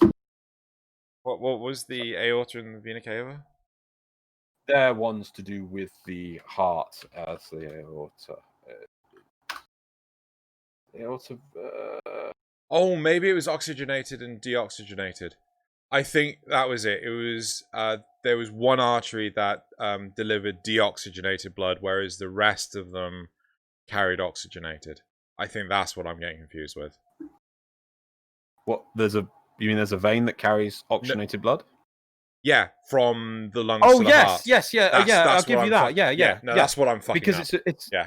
That's what you mean. Yes, you're right on that. Yeah, because obviously it goes to an organ that comes back to the heart, then goes out again. Whereas all the other ones goes out with oxygenated blood. Yeah, there's that. Sorry, you're totally right on that. Right, yeah, but it's still not. Yeah, no, you're. Yeah, I'm still shit. Right. Yes. Don't trust Zeno for biology. He's shit. There was good. You remembered that. That I didn't. It's very good. No, it's an important point. Yeah, because obviously that points out where it says carrying in most cases oxygenated depleted blood back towards the heart. It is still veins are always towards the heart. It's just that's a good point. Yeah. I didn't even. Yeah, so you go. You did know that, but still, you had to have known that at some point. I do, but it's just not something I really think about. But yeah, it's a good point. But still, bloody the heart pumps the veins of here and the void. No. Fucking toxin, fucking causing the peristalsis. I'm just gonna when Dee releases this, I'm just gonna do a video that's just gonna be like explaining the circulatory biology to them. It's just like, come on. It's just because they love the word veins. It's just because they love the word veins, because veins feels like it's filling out, but it's fucking. Can I ask you to do a parody? So like, this is how it works in real life. In Warframe, and then like you start like going at like really really nice, subtle, starting to go into their territories, and then you go like full blown the cetus, the Eyes of Blight cyst is jizzing on everyone and just like making it sound really creepy and gross, because that's the terminology that DE are using and they're using it wrong. Like, how hard would it be to just get a freaking biologist to look at this shit? Does this make sense? I mean, there is no. There is the They were saying about there was a message about the like, we'll miss you at the work at DE panel. I'm just like, I'd love to apply. It's like, what are you applying for? I want to get your bloody words right. I need some bloody science. You pay me peanuts. That's what I'm missing. I love that Steve even had like, there was a spinning glowing thing, and he's like, oh yeah, Warframe's not a hard science sort of thing, and there's this sort of magic stuff. And I'm like, yeah, but we've always known that. It kind of fits with space ninja wizards. It's like, yeah, that's fine. It's like, yeah, that's fine, but get your bloody valves right. Blood vessels right. Damn it. Moving on, let's get. Was it? Yeah, it was the mother that actually said heart pumping into the vein. Yeah, okay, cool. Right. Yeah. The door from the trailer is entered via your Tenno, much like the other Tenno-only areas in Fortuna and Cetus. As you level up with the faction, you will be able to unlock lore from the past. Yeah, I love that. I absolutely love that. You know, there are lore text walls. I hope they're voiced. No, they are voiced, aren't they? Because she cuts them off halfway through. I wish I was reading it. You can actually fire your sidearm while on the insect K drives. I think that's going to just be on all K drives.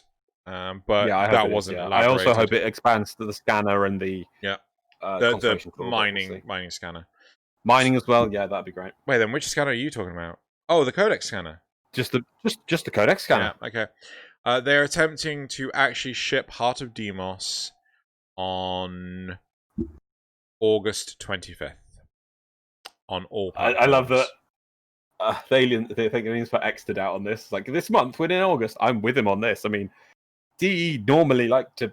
They didn't even say we might slip into September on this one. They were like, nope, it's coming out August on all platforms as well. Yeah, all platforms. So that means it has to be ready by. So I think the 25th is a Tuesday. Yes, it is. That means that it has to be ready and insert by the 18th to give the platforms a week to actually. Hell, maybe they've already got it. But I would personally, I would like to see. It depends. They may. I'd be shocked at that because they, especially for a big update like this, they have been doing. I think they've done 2 so far. They've done those open testy things. Remember? Yeah. Public test clusters. Public test cluster. So I would hope they'd run one for this. I would hope. I'm literally writing that down as a question. Yeah. For I mean, and then. Do they take feedback from those and actually change or find bugs and things? No, like to be honest, this is far too late in the game, right? Like, yeah. So my last Xeno Codex, like you said, you were going to listen to the Xeno Codex. I promise I will make them better and not sound so wooden. Like I listened to it myself and I was just like, oh my fucking god, I can't read for shit. We all know that. And like I do talk about how testing exists in the world of development. And testing, like on a public scale, has to be after the sign-off of the stakeholders. So changes on a grandeur scale of, oh yeah, no, you should be able to, for the sake of argument, I turn around and say, you shouldn't be able to do Arcwing in Heart of Deimos. You shouldn't be able to do Arcwing in Deimos at all. Actually, considering how much of Deimos is underground, I don't think you're going to be able to do Arcwing at all. No, I don't think there'll be Arcwing at all, and I think that's brilliant. I'm still kicking ourselves that we didn't push for or suggest Fortuna shouldn't have Arcwing. Yeah, and I would love I would love it if they went back to Fortuna and made it that, hey, how about just make it this: when it's cold, it's a snowstorm and you can't fly, so at least you couldn't fly for half the bloody time in Fortuna.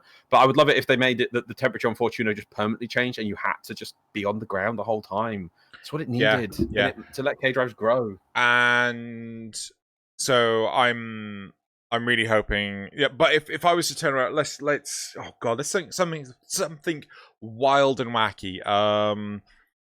Crap. Try and break the mold. Come on, Oz.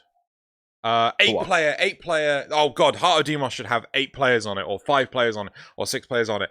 Like I think it should have 8-player PvPvE. Yeah, there you go. Yeah. There we go. Completely break the mold. They're not going to do that because they've already got a deadline. And the stakeholders have already signed out the scope. They said, yes, this is good. Public testing is for finding fucking bugs, right? And maybe addressing stuff that, feedback catches and like, right, we can do a hot fix X period of time afterwards that will address these things. But so it's for preloading your first post-launch patch. Yeah, pretty much. Yeah. So... Because don't get me wrong, there are people who have played. I saw that on the last public-y testy thingy. Yeah. They did like 11 planets on Steel Path or something. Yeah. That was crazy. In a weekend. I think in one sitting stint. But I mean, I've got my own feelings about power creep and shit like that. But I mean, hell, maybe the whole update with the abilities and stuff like that, allowing people to make their crazy meta builds of Super Death and Doom will, allow DE the opportunity to do the... What's a metal stronger than not tungsten, you idiot. Steel. Carbon steel? Yeah, maybe they'll do the carbon steel path, right? I think that we'll start to see opportunities for DE to rebalance things. But the biggest concern, and I think this needs to be tempered with collaboration of content creators, right? We're gonna be we're gonna be balancing ship. Things are gonna get worse, but we need your support to say this is for the better, right? I think that help us make it better, but like I am completely against this whole idea of, oh, you just got to bring everything up. Like, remember Trinity? Trinity was the healer. There was no reason to take anyone else because of blessing, right? And yeah, you get the idea. Right, let's finish up these points. Oh no, we did. We did.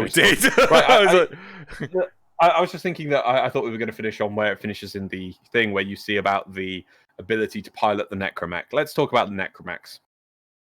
Spethmarines. The Spethmarines. Spethmarines. We will refer to them. I like them in some ways, but at the same time, the thing that got me is that they're the fight, like with the Plains of Eidolon. The final bit was it went to night and an Eidolon came out, and it's like, oh, you're going to fight the big thing.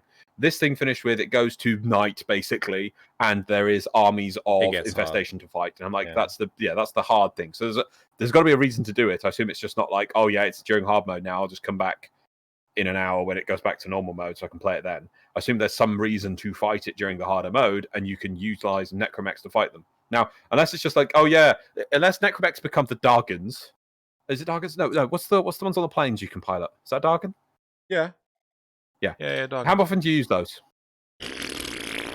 Exactly. It's really cool, but there's no reason to use them. There's just nothing to do with them, nothing special. You don't need to sneakily steal one to gain access to a Grineer facility, like you sneak in to get past the sensors or something. No, nothing like that. It's just a fun thing. Unless the Necromechs become that kind of thing for this new tile set, I don't get the point of them, because you saw like these, oh, look, you're fighting this army, horde of them and using the abilities. I'm just like, yeah, or we could just get like a Korra and put the Riven builds on, and it just whips and everything dies. Whoop-de-doo for the Necromech.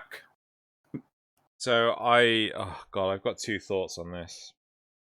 First off, it would be great if there was a community element to this, where the duration between day and night was dependent on how the community sort of like resuscitated the other snake, right? So like say for sake of argument, nighttime, everything's level 100 plus, right? Right. Everything's got 100 levels added on top of it.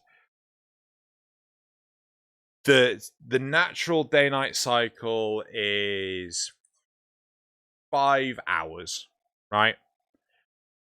But yeah, so the natural night cycle is 5 hours. Natural day cycle is, I'm going to give everyone 2 hours, right? You could reduce the 5 hours as a community, depending on how many people are interacting with it. So like more people interacting it is balanced with a few people interacting with it. Trying to resuscitate the day snake. Yeah? So they could be feeding the day snake in order to actually get it to come back faster. Oh, I'd love if there was multiple ways of doing it. Like some people can feed the day snake, some people can fight the night snake, and based on the efforts of both sides. Yeah. And the other thing is, I would like to say that the Spethmarines are there exclusively to protect the people that are trying to. This is where my mind was going, trying to resuscitate the day snake, right? Yeah. I agree with you massively. What is the point of the day-night cycle what's the point in the Space Marines if you can have freaking Korra, Baruch, Loki just go invisible? Even Excalibur Exalted Blade, you can get some the ridiculous cheese builds. Oberon, just obscene amount of damage. Shit, yeah. It's like it's just for all the things that fill the screen with just red super crits, like instantaneously. Even some melee builds. I'm an idiot who doesn't understand them, but some people do, and some people could just pump out damage, and it's like, right, oh yeah, you could do this.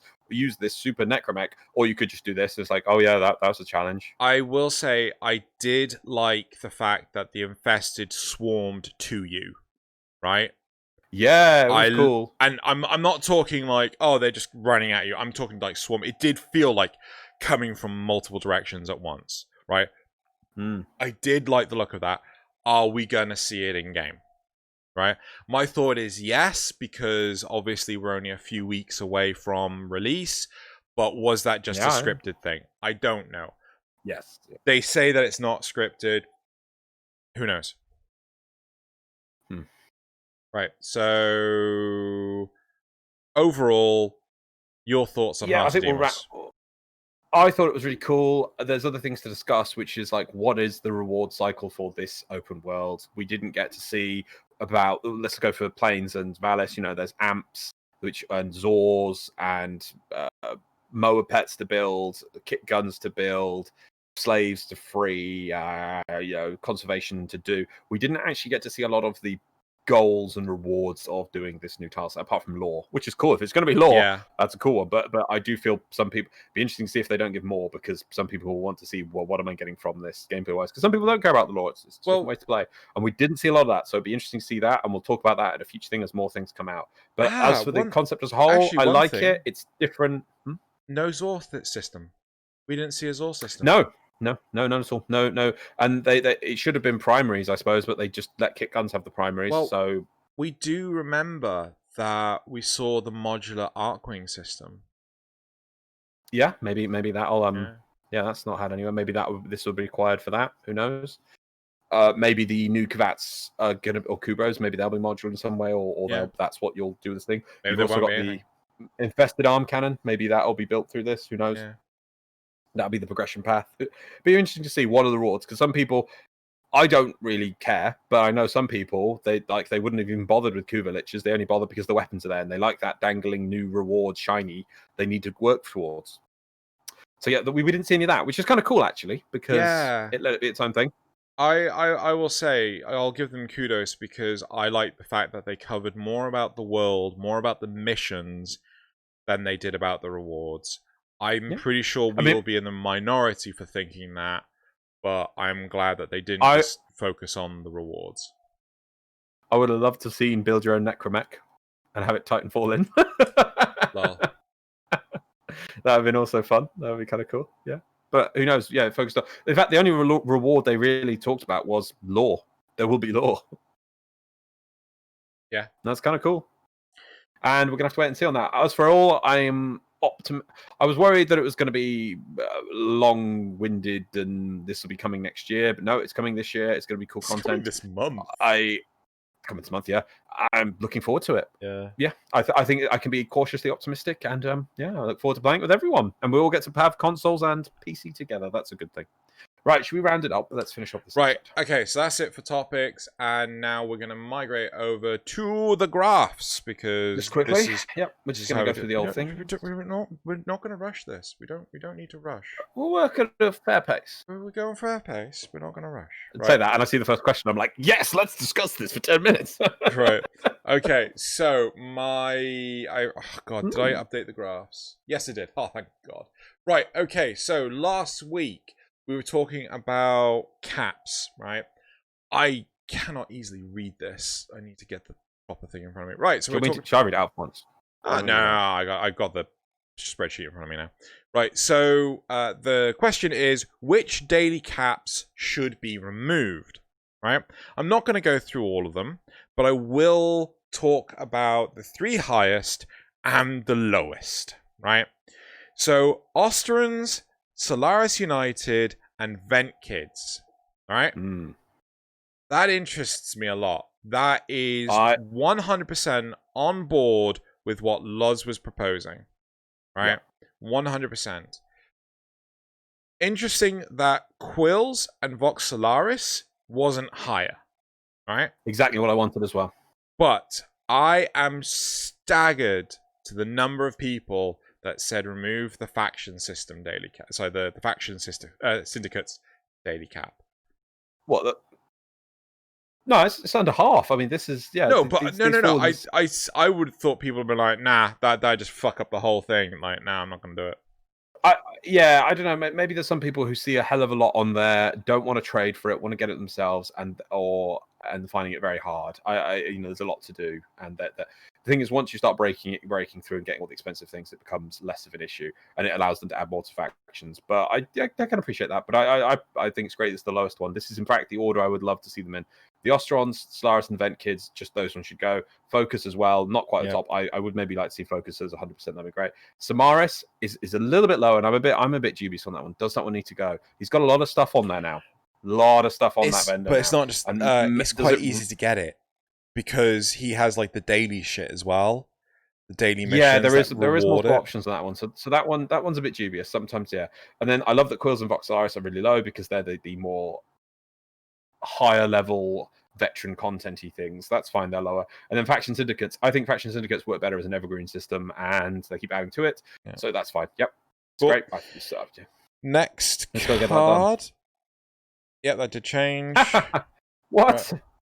Right. No. So make sure that you've got it correct. The second one... Read out the title. Read out the title. Just are you trying other Warframes while playing Steel Path from what you normally play? Yeah? Yeah. So 19% said I'm on console, not started yet. Sorry, / I've not started yet. 41% said yes, and 59% said no. I do remember someone in the comments saying they were trying to do the whole of Steel Path on one Warframe to see if it was viable, and so far they've got yes. I can't remember who that was off the top of my head though. Cool. Yeah, so some people, mostly though, no. Yeah, try with what you know. Kind of shocking. Bit, yeah. Right? Next one? The next one is oh, I fucking screwed this up. Right. Should daily restrictions be moved to weekly restrictions? Ooh, right? Yeah. So 8% said that they didn't care. 19% said no. 22% said yes, they should start that way. And 51% said yes, but after a period of time. Sorry, but a period of time after release. Yeah, I mean, I would like to see caps removed completely, but at the very least, they should move to weekly. I saw people debating this again. Sorry, I can't remember the names, but I was thinking about it, and this, I can show you from experience with World of Warcraft how this thing would work. And yes, it means that maybe actually it wouldn't be less dependent because it's not group content, but still, people in a week. People might be able to play a lot of the weekend, but not during the week. They just can't play during the week. They're too busy. They've got families to deal with. But the weekend, they get the free time. I find, and I mean a lot in this case, the weekend, you just want to go at it and enjoy it. But you clear out your content, your caps, you hit them really hard, and you're like, oh, okay, right, I can't, there's no point in me playing more. I can't increase this. I have to give up. I stop playing. And then during the week, you're frustrated because there's all these daily caps that the points are going to waste, and you can't do anything about it. Weekly caps would be, if you don't want to remove caps completely, weekly cap swaps would be a much better way of doing things. Yeah, much better because it lets people have the ability to access that on their own time within a week. Yeah, no, I completely agree with that. Do a video on that. The next, so I would say at least the first 2 weeks. I'd argue first month should be daily caps. For let's say they release Ostrons 6 months, I'd say from daily cap to a weekly cap. Mm-hmm. But it's guaranteed. On the 6 month time point, we will swap over. It's not like, oh, we'll do this in the future. It is a hard thing. You get 6 months of dailies, bam it, it's on weekly, leave it, it's up to you. Not this, sometime in the future, when we get around to it. It's like, nope, that's how it's going to be. I would say first month of daily caps, right? Then move on to weekly caps. And then after a year, no cap. Maybe. Yeah. That's... At the moment, I think I could live with weekly caps. I think weekly caps would be such a quality of life improvement. I would love to see no caps, but a weekly cap would still be right. Let's move on to the next graph. Yep. Right. Are you still playing Steel Path? All right. So 8% said no, and I asked people to comment why. Did you see any? I can't remember any off the top of my head. Right. I did glance through them. But... 8% said yes, and I've completed it. 53% said I've not started it / I'm on console, which is really interesting considering the last question. Sorry, the one before. I put these out of order by bad. And the 32% said yes, I've not finished it yet. So cool. I'm really, really interested in this number because like it was actually raised to me. You've got on Are You Still Playing Steel Path? 53% of people said I've not started it / I'm on console, right? But then on graph 2, are you trying other Warframes while you're playing Steel Path?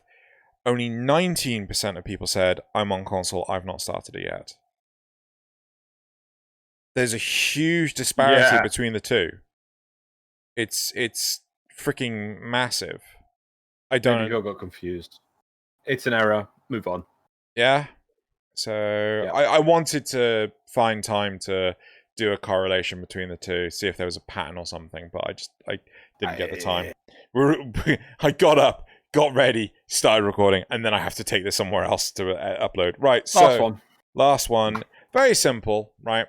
How did you feel about last week's 10 o'clock structure? Right. Did that actually get a 50%, 50%? Yes. Yeah. It got 38 votes.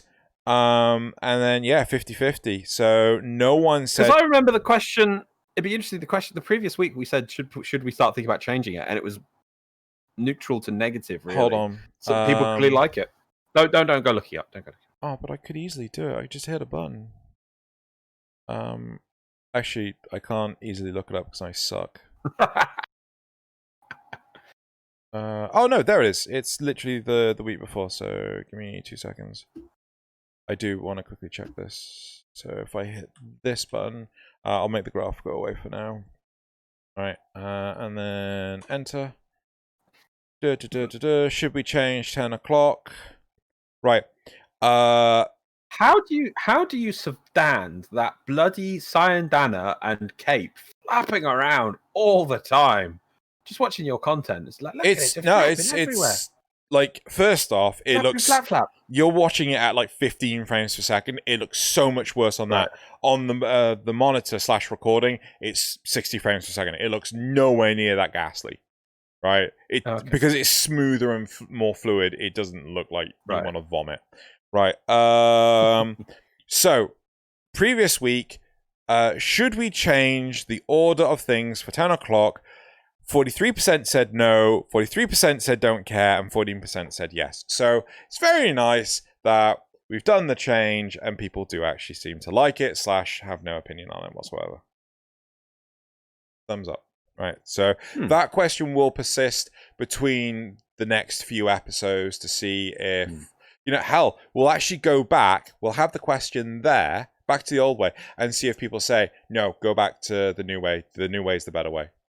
If people are at this point, they don't realize, so they're just curious. So we're now basically front-loading the topic, so we get into the topic of the week much quicker, and we do all this nangly stuff towards the end because it has grown to it's like half an hour worth of time going through the graphs, the comments, the Patreon questions.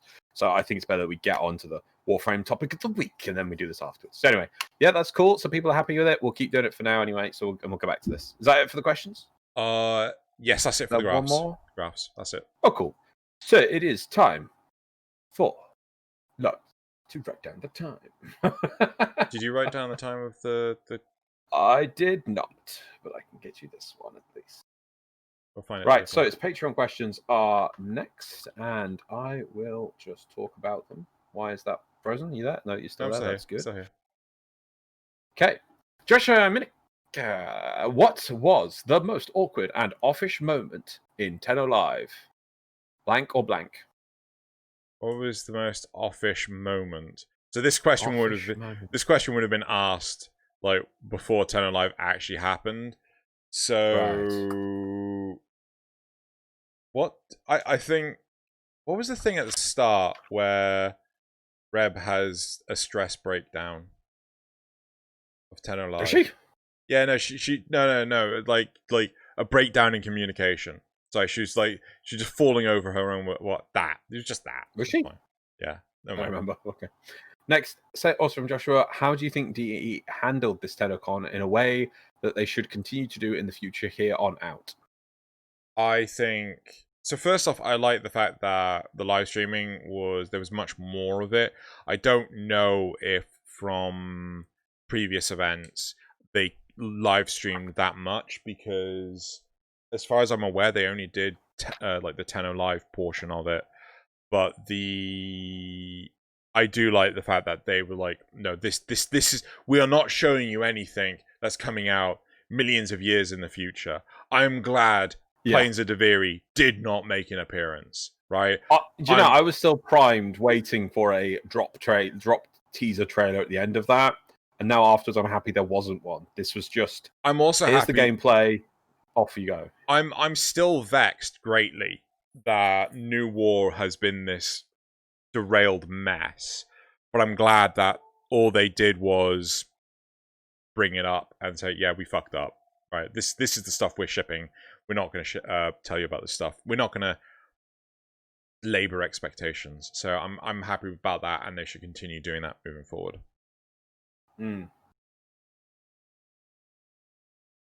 Moving on.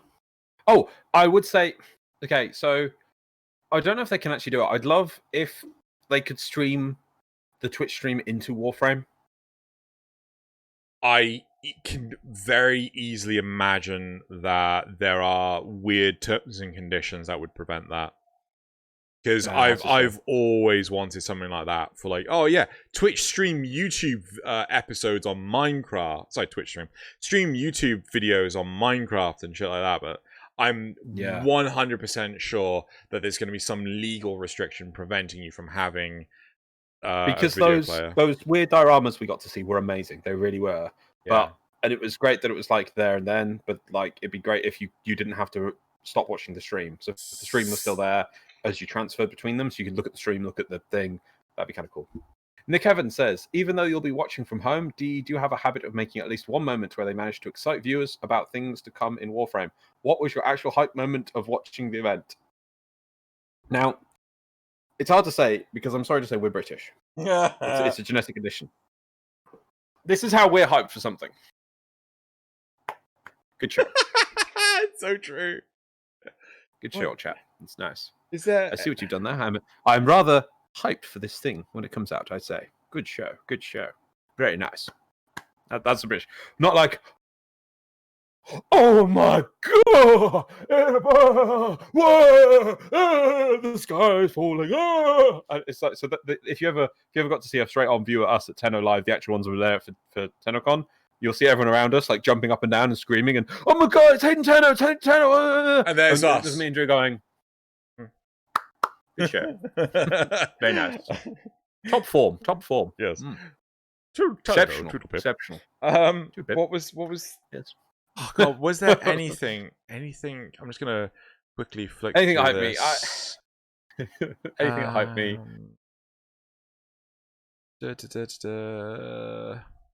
It takes a lot to hype me. I don't. I British people in general. No, I temper my expectations. I don't want to. I mean, I think the thing I got the most excited for was actually the trivia game. I think that was what got me. Actually, no. Procedural generated caves. I remember coming off mute and screaming in people's ears. Procedurals generated. Yeah, sorry. That was what I got super excited for. Fair. Nick Evans says, with a new Infested being announced for the Heart of Demos, do you believe they'll come with any new mechanics to actually make them more difficult to kill than their current paper-thin nature currently? No, I think... No, I didn't see much, I'm afraid. I think, if anything, there's just going to be more of them. They're just going to swarm. Like, I'd love it if they had that sort of Zerg. I don't know if Tyranids are like this, because I always get the feeling that Tyranids are quite chunky. But Zerg are like wafer thin, apart from things like the Ultralisk. So I am, I'm 100% down. I want Ultralisks now. Again, you should listen to Arbiters. You don't watch Arbiters though. You hate it. Hate it. Full of hate. Was your prediction last week accurate about Steve doing 7 goofy things during the stream? Did I have a prediction that Steve was going to do 7 goofy things during the stream? I thought this might have been an Arbs thing. I can't remember. I don't. I'm going to assume we did say that, but no, it wasn't. I think he only did like a couple. Strugal says, for both you, what is the name of your co-host's favorite Moa pet? Silly answers only. Oh, what's Loz's?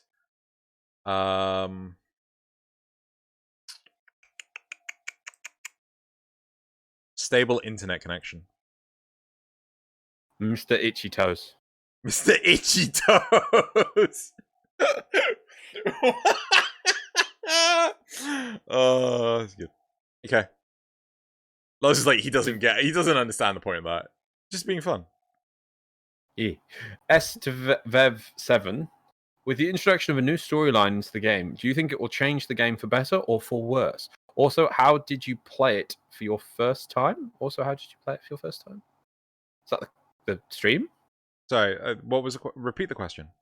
With the introduction of a new storyline to the game, do you think it will change the game for the better or for worse? Let's answer that first of all. Steve7, I think it's a great question. I think this is great. Looking at it, the lore dumps we're going to get from this, the lore fleshing out, the fact we're meeting Orokin, the fact that we're fleshing out the infested, desperately needing it. What are the infested? What are their goals? Are they just aimless, or have they got what do they develop into? Getting on that, we're going to actually go into Orokin facilities and actually see what is there more. The Void always looked like it had been abandoned by everyone instantly and left nothing behind. There's nothing lying around. Necromechs were really cool in the fact that they are a thing. That we can see and interact. What did they do? Jobs other than just Dax. Sorry, what? Fleshing out this world. Sorry, what? Sorry, Space Marine. Yeah, there you go. Space Marine. There you go. Good boy. A Space Marine inside a Space Marine. So anyway, yeah, we're fleshing out this world. I think it's going to be better so much. I'm really looking forward to the lore, and as they said, I think it's great. They said that what we keep asking our players and what they want lore. What are we giving them? Lore. Done. So, but then also, do you want to do that? Answer that question. Yeah. So I'm actually really interested in the interactions with Mother. I'm really interested to see what other kind of Intrati or just citizens there are in Demos. Sorry, I was going to say Deviri. In Demos, I am interested to have the lore implications. I do not like that servo skull. I am really... It feels to me... if that servo skull feels to me that it is... let's rip off... crap, what was the name of the AI from Destiny 2? Safeway? Failsafe. Thank you. Right. Right. This servo Failsafe, who already rips off, felt like a rip-off of Ordis. It's like, so wait a second. Yeah. You're ripping off your own thing by proxy. And I assume this kind of was a slight rip-off or expansion then from Claptrap. And it's like this weird bouncing between games now of like this evolution of this character, this AI character, which we've also got Zood. We've also had exactly the same with Zood. Zood actually has... I am so sick of this trope of a character, and they feel they need to put it in as this like playing off the comedy point. It's like, no, just give me Necromechs, which have got dead things in, and they're killing dead things which are trying to eat other things, and everyone's infested and freaking scary and amazing. I'm fine. I'm fine with the dual personality situation, be it two people literally living inside the head or schizophrenia, but I would like it to be more than your trope of serious person, wacky person, right? Why can't it be Marv from Hitchhiker's Guide to the... Is Marv? Yes. Yeah, where it's like Marv, super depressed robot with the brain the size of a planet, right? Yeah. Why can't another one be absolute psychotic person? Not in a funny way, actually serious psychotic psychopath. That's not playing off of jokes, but is literally just like, if you wanted to have a robot, if you ever play any of the Star Wars games, they always put one of the hunter-killer bots in. Yeah. And they are literally like, one of them calls you meatbags. It's like and it doesn't mean it in a joke way. It means because it can kill you. It's just that it's programmed to kill people. It kills people. Yeah. It's what it does. No funniness. It might sound funny because it's doing it, but it's serious. But I don't like that servo skull at all because it's always the same. It's always normal straight character who's giving you the funny, exposition wacky and shit. hilarious wacky shit. It's like, oh, just stop it. One per game at least. Just stick with one per game. But now we've got 2.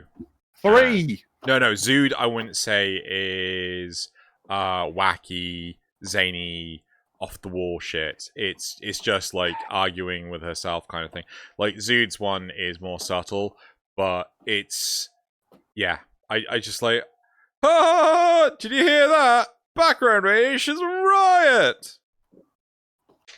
It's like they've all got Cephalon Sark in their heads. Right. So, should we move on? Oh, what was the other part of Stevev's question? Sorry. Right. The last question. It says also, how did you play it your first time? I don't understand that part. I don't understand that part, Stev. Sorry. Yeah. I mean, we watched the stream live on Twitch. I mean, if that's what you meant. But as for how we played the game first, we played it on PC and we enjoyed it. Moving on. Bit of it. Yeah.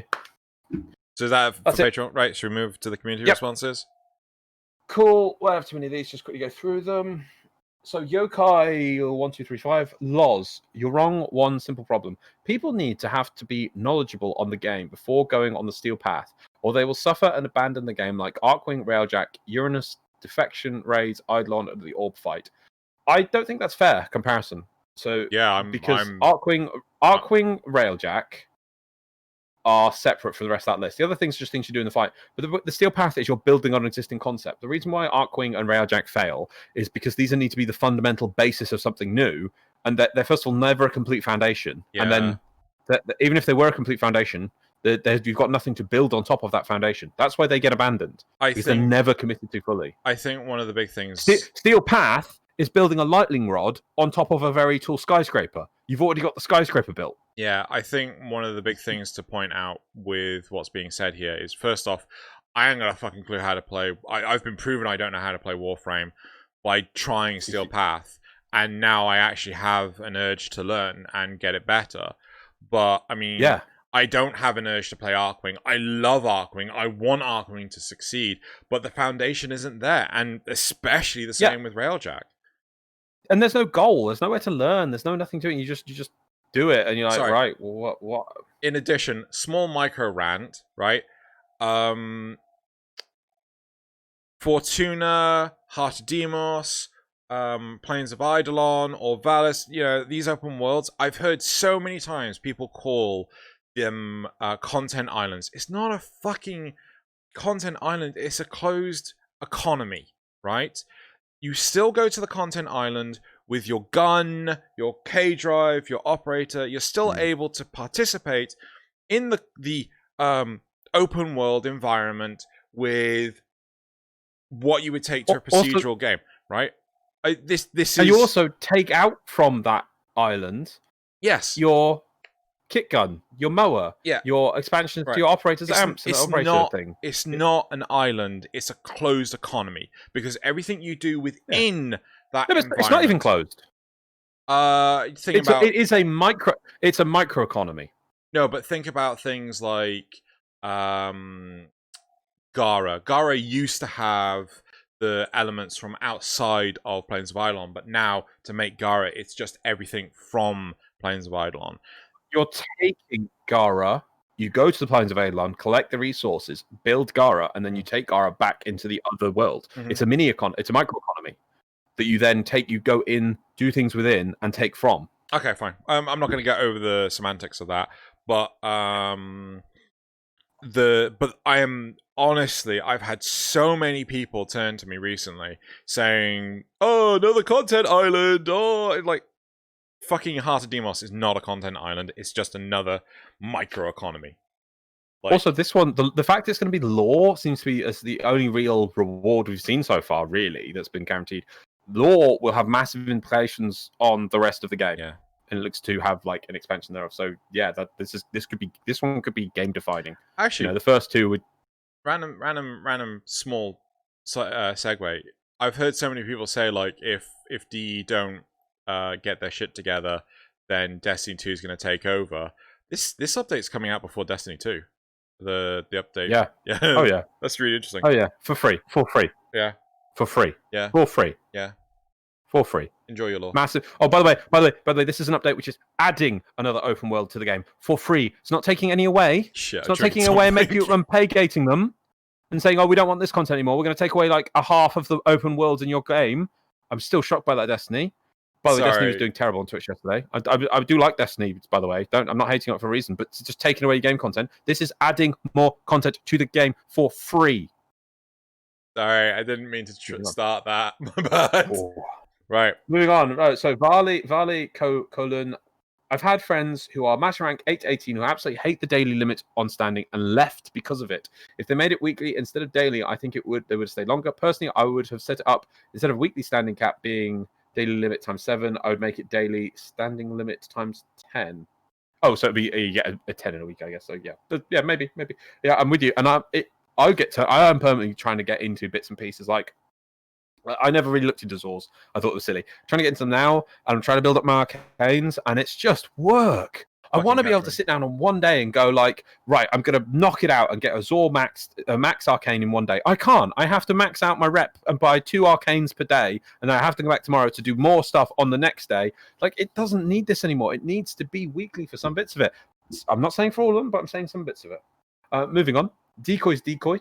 Hearing Zeno say Gauss is just run fast makes me want to send my Nuke Gorse build. Send him that build. I want that build. Yeah. Send it to me, Decoy. Actually, who was it? Was it JJ24 that said that they couldn't get on the Discord? Yes. Yeah, so that was my bad. I thought I had updated the link to everyone. At one point in time, I was getting harassed by people constantly coming on the Discord. One person constantly coming on the Discord, and I had to invalidate the link. I left it for a while, and then I thought I had updated it for everyone, but it wasn't until JJ pointed it out last week that I have now fixed it. So in this episode, and moving forward, the link for the Discord is now correct. My bad. Sorry. Cool. So if you, come on the Discord, put in the 10 o'clock channel, your build. I've had a couple of builds already. Honestly, I want more. There we go. Chris Mahan. I think they should bring Void Keys back just for Steel Path. I'm not sure how those would work, but interesting. No. Okay, we'll do it that. We're moving on. Illidrian. If you want to expand on that, Chris, and we can get Xenos to reply more. Well, I mean, Illidrian, to me, it's just that's going backwards. Like, if anything, expand on the relics so you can pick multiple rewards rather than just one. Like, don't look backwards, go forwards. Don't look back. I don't even know what he's singing, don't worry about it. Illidrian, as an ex-submariner, I'm particularly proud of myself that I got the Hunt for Red October quote within half a sentence of Loz reading it. I get to retain my military pride. Sorry. What was his name? Illidrian. Gets a point. Illidrian. Huh? Gets a point. Oh, you're going to award a point. I will let you award a point for that one. See, I don't normally let you award points, you know.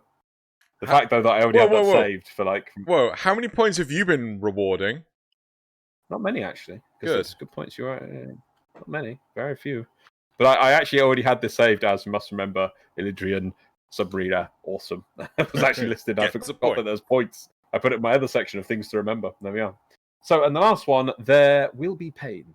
Focus has a cap. I didn't know this, you know? Do you know this? Does it? Once you've unlocked every tree and boosted your pool to equip every focus skill on the most expensive tree, about 180-ish, I believe, you no longer earn focus. Without the focus cap, I genuinely believe you could reach the cap within a fortnight of dedicated play with a booster, which is how long it took me to cap my intrinsics. Seems fair to me, considering outside of Naramon and Xeneric, most focus skills are only super important for Eidolons. Thank you very much, there would be. Yeah. I mean, I'm a focus slouch, scrub. I have one tree pretty much max. I think I still need to do a little bit more in it, but you have the way balance. And that's what I stay on. Do you have the of that tree? Yeah, only so that tree. Then you don't. I have not played. I haven't even opened up the other trees. Wow. Yeah. So wait, you've been suffering through a Nairu this entire time? Do you ever use any of the Nairu abilities? Is this where you're like, I don't even... I make wisps. That's what I do. I can make wisps or something, and then I just make wisps. I'm like, and then other people can pick up the wisps, and I'm like, wait, how'd you make my job? How'd you make more than one wisp? I mean, isn't she a quest reward? No, she's on the Rhodopolis. That's it. Yeah. There we go. Well, thank you. That would be pain.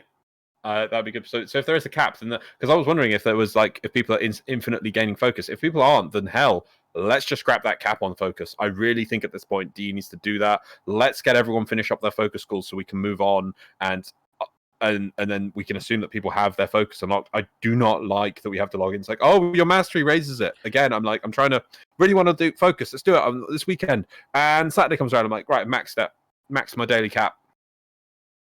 Guess I'll stop playing the game. Oh. I assume daily caps were meant as a reason for you to log in every day. They are to me a reason to log out every day. Yeah, I hate it. Actually, one thing that I thought was really interesting. You know how they turn around and say like, and now there's double affinity weekend. Yeah, but DE, I'm going to bed now. I've got. Yeah. Is it week or weekend? Is it just a weekend? I hope it's a week. Is it a week? Leave us a comment. I don't know. But I tweet maybe. Play Warframe. Maybe you tweeted it. Play Warframe. No, I think it would have been. I'm pretty sure we would have said it in the voice chat. Odd. I mean, just put out about Necromech. It says the Necromech, your key to survival on Demos, because Korra's whip's not going to work. Yep.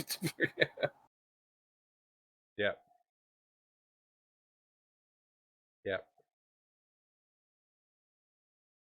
Can't see it. I swear someone said it somewhere. Ah. Oh, no. Prepare for Heart of Demos with Double Affinity live now on all platforms until August 12th.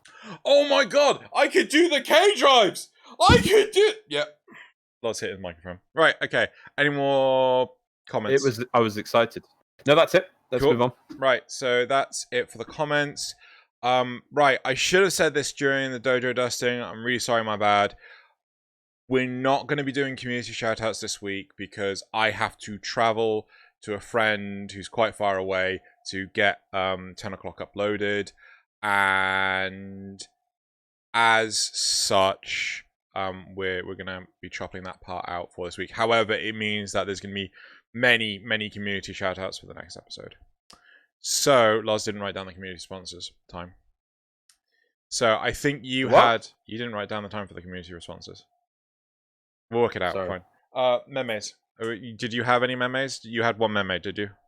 I was going to have one, but it's for some reason my capture thing isn't capturing.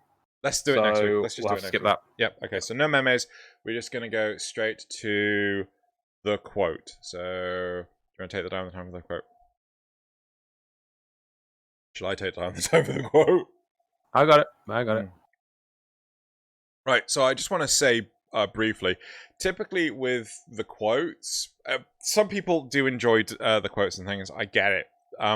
But it's been getting really hard now because a lot of newer movies, they don't actually reference, they don't use any nouns in the quotes. When you go to like IMDb, it's just like it and they and them. And so obviously, we just let people know we don't go and watch the whole movie to go find a quote. What we do is use IMDb, which is a good list for the quotes to go find. And we go, you think of a movie title and you go find it. And the tricky thing is also, if you think about it, it's going to be a bit of a problem because there is no new movies at the moment, which will be a bleeding effect. It does make it hard to find films. And so we are at the point of like 300 plus. So yeah, but we just do what we can. We can drop it if need be. You know? Well, no. My point is that I'm going to be. I think Loz is potentially a bit more lax. I've always been a little bit lax. No, so I'm going to be a bit more lax. And if I find a quote, but all I would need to do is just change it to a what's it called, the Grenier or something like that. Yeah, no, it's like I think I've had some quotes where they're talking about it's some like sci-fi thing, and they're talking about an asteroid hitting a planet or something, and they'll just say, you know, it will be hit in 7 seconds or something. You know, it's like, what will be hit? Yeah, and it's very hard to make that quote, but if you can change it to Phobos will be hit in 10 seconds, you can then bleed it into the Earth will be struck by Plague Star in 7 seconds rather than it. You can it's useful. Yeah. So it's you get go for it. Right. Okay. So right, hit me up. What we got? Right. Old or new? We haven't fucking started the quote yet. Anyway, the actual quote starts with anyway. Anyway, there's 2 different types of infested out there.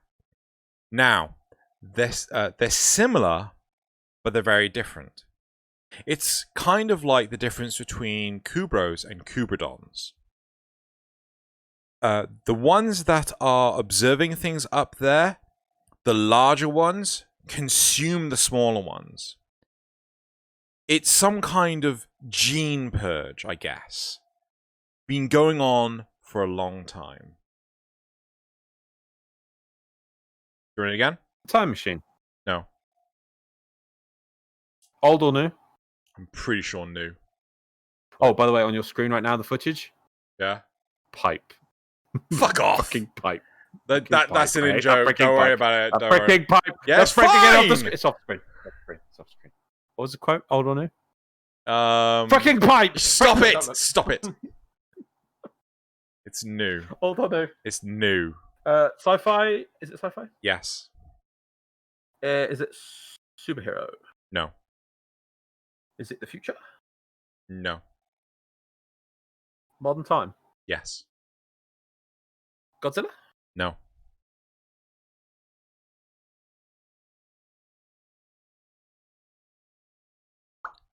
Is it on Earth or in space? It's not on Earth. I wouldn't... But It's not like a spaceship. It's another planet. is it in the solar system or No. So it's own planet? Okay. I'm gonna read it out again. Sci-fi film. I'm gonna read it I out feel again. like After Earth, is it? No. Go What's again. After Earth? That one with Will Smith. No, that's in the future though. Modern day. Okay. Right. Anyway, there's 2 different types of infested out there. Now they're similar, but they're different.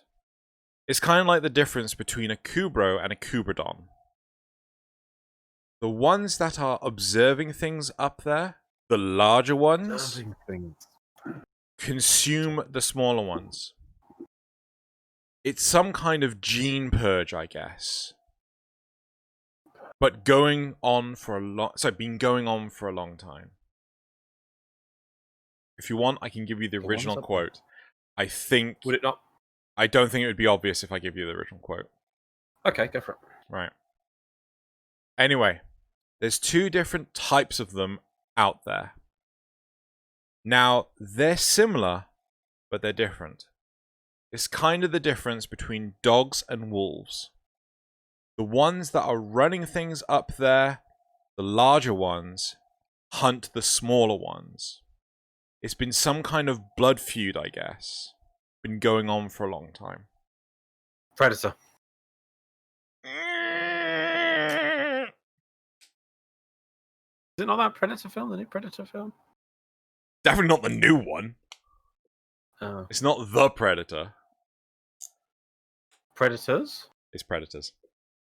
Predators. Yeah. So what did you change that you made that point about changing? Is it them? Yeah, there's 2 different types of them. So instead of 2 different types of them, there's 2 different types of infested. Yeah. I do those things sparingly, but I think you're right. I think we'll do that kind of thing more. I mean, it didn't change my understanding of the quote, and I think it was fine. It was a very good quote. Very good quote. I liked it. I love the Kubrows and Kubradons bits. You wove that in so perfectly. That was brilliant. Yeah, I was. I really God, what liked was that it? I was going to use something else. I can't remember what I was going to use. And I thought, wait, no, but there's like, oh no, I was going to use Kubrows and Helminths, but I thought, wait, no, Yeah, there's Kubradons. Use the Kubradons. even Kubrows and Helminths would have been good. Yeah. It would have it fit the narrative quite well. Yeah, that's really cool. I liked it. It's very good. Yeah. Right, let us sign up for this episode. It's the longest episode we've done in a very long time. I hope you will enjoy that. But it's I'm sure we'll be talking about TennoCon stuff in the Heart of Demos because it's coming soon. Relatively, well, in the next few weeks. Hopefully, maybe we'll even have a guest on soon, and we'll see. Yeah. All right. Good stuff, though. I think time to be positive. Yes. Yeah. Positive. Well, look, names. Yeah. Why am I not on this screen? Because I've only just noticed. Why do you send me money to Is pay? that stuffing coming out of your head? What? What is You little Oh yeah, Oberon yeah. Well, why am I not on this screen? I don't know. Dilkey didn't do it. I asked Dilkey to put together an end slate, and this is what Dilkey came up with. Loz is upset now. He's making a sour face.